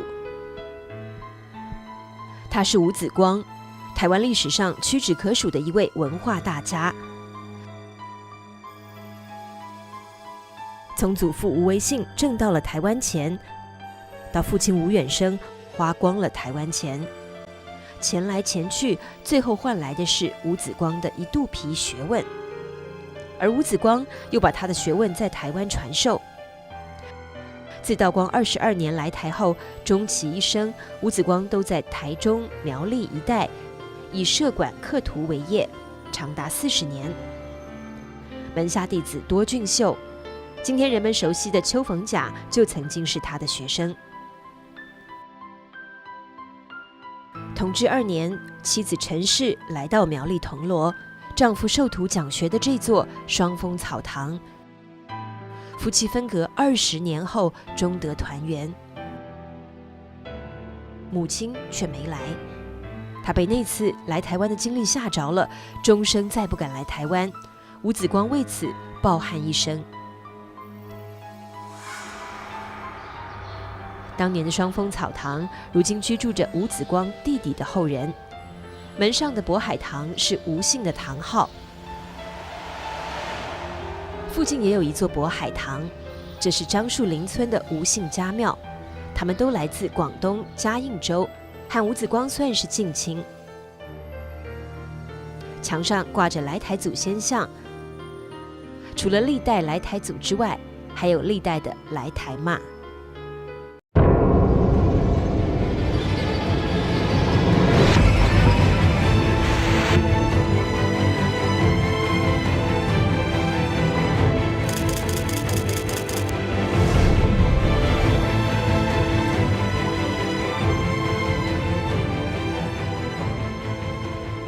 要到台湾难，女性更难，因此台湾民间流传一句话，叫做“有唐山公，没唐山骂”。这话源于清廷的渡台禁令，里头有禁止吸卷这一条。禁止携卷呢，我想最主要的原因也是为了限制台湾人口的增长，然后让就说你家眷在大陆，你可能在台湾就不容易造反。这条禁令何年开始没有文献可考，但取消的时间则有明确记载。乾隆53年，就是林爽文起义被平定之后，在那个大学士傅康安的建议底下就取消了。那清朝在台湾统治了212年，所以说大部分的时间是不禁止携卷的。其实呢，事实上有很多唐山妈是有跟过来的。大约在康熙54年，是不许男性吸卷渡台禁令实行最严格的年代。但诏安妇女李慈勤却仍旧自行强硬吸卷渡台。李慈勤到台湾去的原因是什么？因为她的在大陆在诏安的丈夫呢，纳小妾，或者说有外遇。在那个时代，这是男性的权利，司空见惯，但李慈勤却忍受不了。那结果呢，凤儿就带领他的3个儿子毅然渡海到台湾去。李慈勤到达的地点在苗栗通霄，当时名叫吞霄，非常蛮荒，但李慈勤却赢得了当地原住民首领的信任。李慈勤就跟当地的土著首领呢签订了一份土地开发的合同。这份合同签订于康熙58年5月，它意味着苗栗通霄镇垦拓的开始。那这份合同至今仍然是苗栗县，至少是通霄镇第一份地契。然后他的几个儿子呢，也都非常的争气，开垦了很大的土地，形成了一个很大的家族。作为苗栗开拓的女性先驱，李慈勤的墓地如今成了苗栗县的历史古迹。墓碑上的郡望写着赵邑，也就是他的家乡福建漳州诏安。老照片上的这栋举人厝变成了现代公寓楼。近200年来，台北士林南雅竹巷仔居住着士林望族南雅施家，施千记是其名号。时过境迁，房子变了模样，但祖先的根基施正成千记祭祀工业还留在里面。施家在台湾成为一方望族，与2位女性息息相关。我们知道我们祖上来这个台湾，只有那个女的，带那个孩子来。我们这个最高那一个就是女的。施百炼老先生是南雅施家来台第6代，他的同宗兄弟还有这位施朝辉。南雅施家第1代祖先施廷章，于乾隆末年跟着母亲郑凤娘，从漳州府漳浦县来到台湾，进入桃园山区垦拓。几年下来，虽说收成平平，但郑凤娘为儿子施廷章找了一个好媳妇，名叫李淑善、李追仔。大约在道光19年，施家由桃园迁往八芝兰、士林。李淑善和丈夫拉拔着8个儿女，辛勤打理家业，施家由此日益兴隆。到4个儿子当家后，设立了公字号施千记。 4个孩子都不错，大王、二王、三王、四王，他读书都读得很不错。李淑善显然教子有方，从这些牌匾就能看出，这是一个富有功名的书香门第。我祖父啊是在考上了以前的秀才，秀才。那么曾祖父啊，他们听说是那个考上举人。光绪8年，李淑善年满100岁，光绪皇帝御赐的贺礼从北京送达南雅世家。福建巡抚岑玉英为老寿星题赠了这块西朝仁瑞贺匾，世家真可谓大振家声。最后五世同堂的西朝仁瑞李淑善活到了108岁。台中石冈乡大甲溪南岸的这个河谷平原，早在康熙后期就有广东潮州移民到此垦拓，其中多数来自潮州府大埔县。这是石冈乡土牛村的一座客家院落，开基祖是大埔茶阳人刘元龙。这种是来台住年龙宫年龙婆是城市，13住年龙宫。年龙宫七个兄弟，七兄弟，年龙宫排第3。第3。康熙50年，20岁的刘元龙跟着大哥元贞、二哥元成，从诸罗、嘉义、北港登陆，来台垦拓。不久就因为发展不顺而黯然返乡。6年后，26岁的刘元龙第2次赴台，从鹿港登陆，但还是因为人生地不熟，当了一阵子码头工人后，再度失望而归。又过了5年，已经31岁的刘元龙带着2个弟弟第3度来台，这回目标很明确，选择从牛骂头、台中清水上岸，沿着大甲溪，总算如愿找到了在台中一带开垦有成的大埔乡亲，终于在石冈土牛站住脚，开始垦拓。刘元龙在这里为后世开基，但他却没有久待下去。4年之后，他再度返乡娶妻成家。从20岁到56岁，30多年间，刘元龙来去无时，候鸟似的往返于山海遥隔的台湾与原乡之间，奔波打拼得很辛苦，却没有见到家业兴旺。但他还是为后代子孙在台湾开辟出一个安身立命的地方。然后大儿子跟二儿子循着父亲的原来的路线，就进驻到这边来，在这边就慢慢的稳定下来。乾隆24年，二儿子刘永顺又把母亲陈氏和2个弟弟全都迁到了台湾。这年母亲陈氏已经54岁，而刘元龙则已经在家乡去世3年。从康熙50年刘元龙第1次来台，到乾隆24年刘氏举家迁台，这个家族移民台湾的历程整整用了48年。事实上，只要他们能够落地生根，都会回去原乡，把他的这个老祖母或者是他妈妈把他带过来。刘家从此在石冈定居下来，从一家豆腐店开始勤恳创业。到了第3代刘文静，终于开始发家致富，成为石冈地区有名的垦拓家族。而刘家的发迹，据说与母亲陈氏密切相关。陈氏在石冈住了25年，79岁过世。刘家后人代代相传，说来台妈葬在这里，名叫美人照镜的上好风水之地，可以寅时葬，卯时发。神奇的是，陈氏安葬后不久，当地原住民突然集体迁往内山。刘家一夜之间从他们手上获得大片土地，由此大发。对陈氏的祭祀成为这个家族一个至为重要的传承。台湾的很多地方，你就可以看到，他祭祀的祖先呢，他很多都是祭祀开台婆、开台婆祖哈。凡是家族里面呢有新丁啦哈，然后刚结婚啦，这个在过年的时候祭祖的时候，开台婆祖都是特别受到重视的，因为它就是一个生育力的涵养。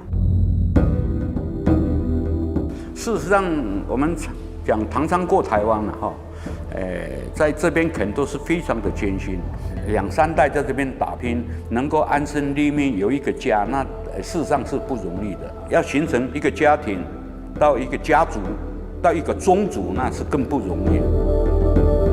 那我们呢，来台族，他这个兄弟一共有7位，7个兄弟里边只有袁隆功，能够成功下来，但是他6个兄弟啊。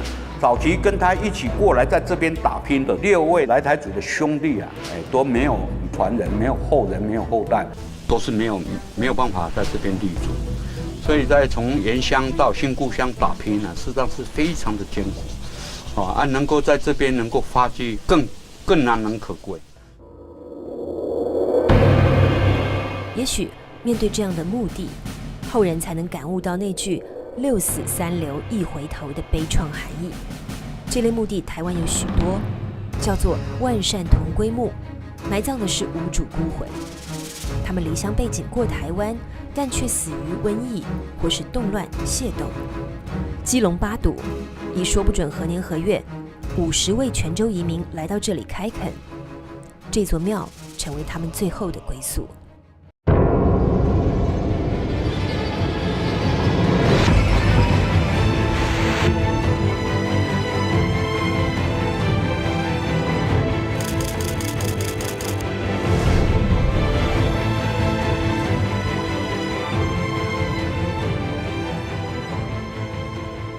这是苗栗铜锣乡西湖村刘氏家族的祖厝，彭成堂是刘姓的郡望和堂号。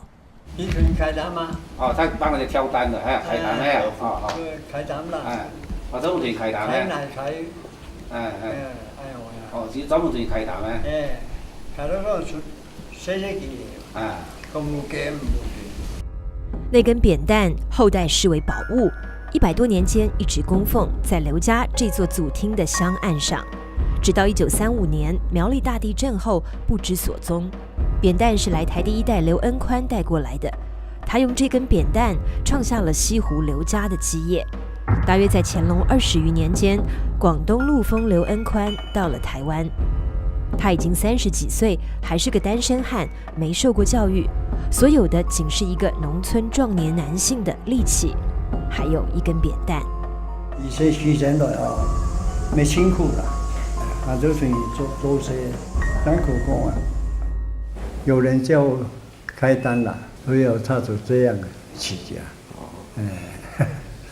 我太辛苦了，我就在这个池塘沟溪那边了哈，自己搭了一间草寮啊，在那边定居了，定居下来。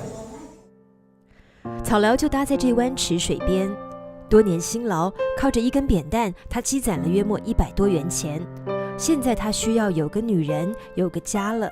他已经42岁。到42岁后，然后跟他做。介绍给他的女人姓陈，年方18，正值妙龄。刘恩宽大他整整24岁。陈小姐她也没有嫌他用没有嫌他太老了。太老，她就后来就结婚了。陈小姐没有嫌弃他年老，但他们的婚姻不被看好，甚至遭到不少人嘲笑。没想到这对年龄悬殊的老夫少妻过得很好，扁担挑出了良田，草寮变成了3合院，一个家一天天兴旺了起来。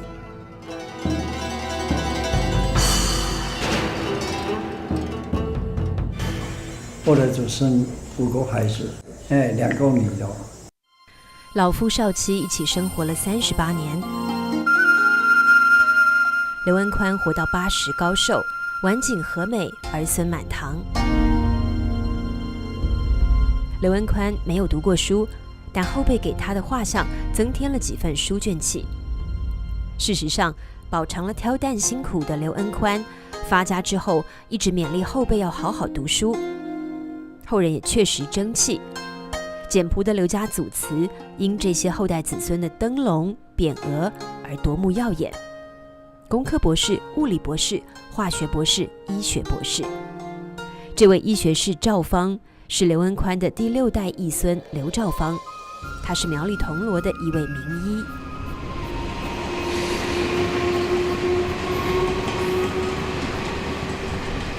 铜锣火车站边的这座老建筑，当年是刘兆芳的私人医院和住宅。时光回到1955年，刘兆芳医师遇到一件最烦心的事，他20岁的宝贝女儿刘惠美从这里出走了，为的是一个男人，而他与这个男人仅仅见面不过4次，相处不到24小时，就凭着100多封来往书信，就让刘惠美擅自定了终身。似乎是当年老祖先刘恩宽那桩遭人讥笑的婚事轮回重演，刘惠美的婚姻更是饱受非议。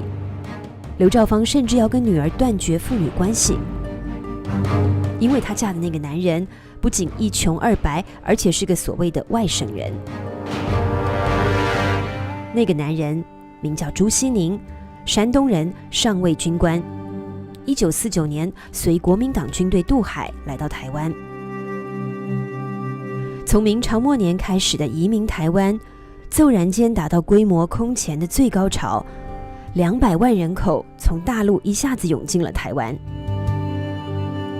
这些人连同他们的后代被称呼为外省人。这个由外省父亲和本省母亲组成的家庭令人羡慕。刘惠美后来成为台湾知名翻译家刘慕沙，朱西宁是作家，他们的3个女儿朱天文、朱天心与朱天一也成为知名作家。对于朱家3姐妹的外公刘兆芳，到第1代过台湾祖先刘恩宽而言，这个结局相当的荣宗耀祖。来台的后裔们，不论辉煌或平凡，往往在祖祠里留下他们对祖先的感恩。祖德东传这类的匾额，在台湾乃至在福建、广东的许多家庙、祠堂里多有所见。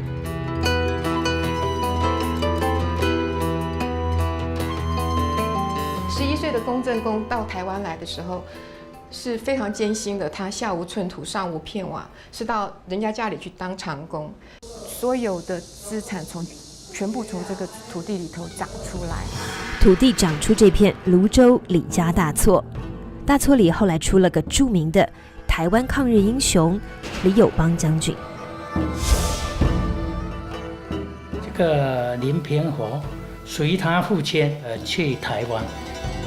林平和当时才16岁吧，就是一个米商，那边呢做佣工。16岁的米店佣工，最后造就了著名的板桥林家，更缔造台湾的一个财富传奇。当时林家将基础的家产变卖了以后，就走过台湾去发展。于是，从福建山区的这间祠堂，最终就衍生出台湾雾峰林家的这片大厝，衍生出一个100年文武世家。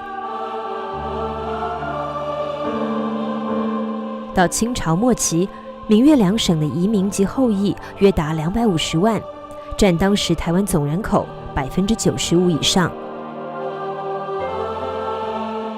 移民台湾，使他们改变了自身以及后代子孙的命运。数百万先民则共同改变了台湾的命运，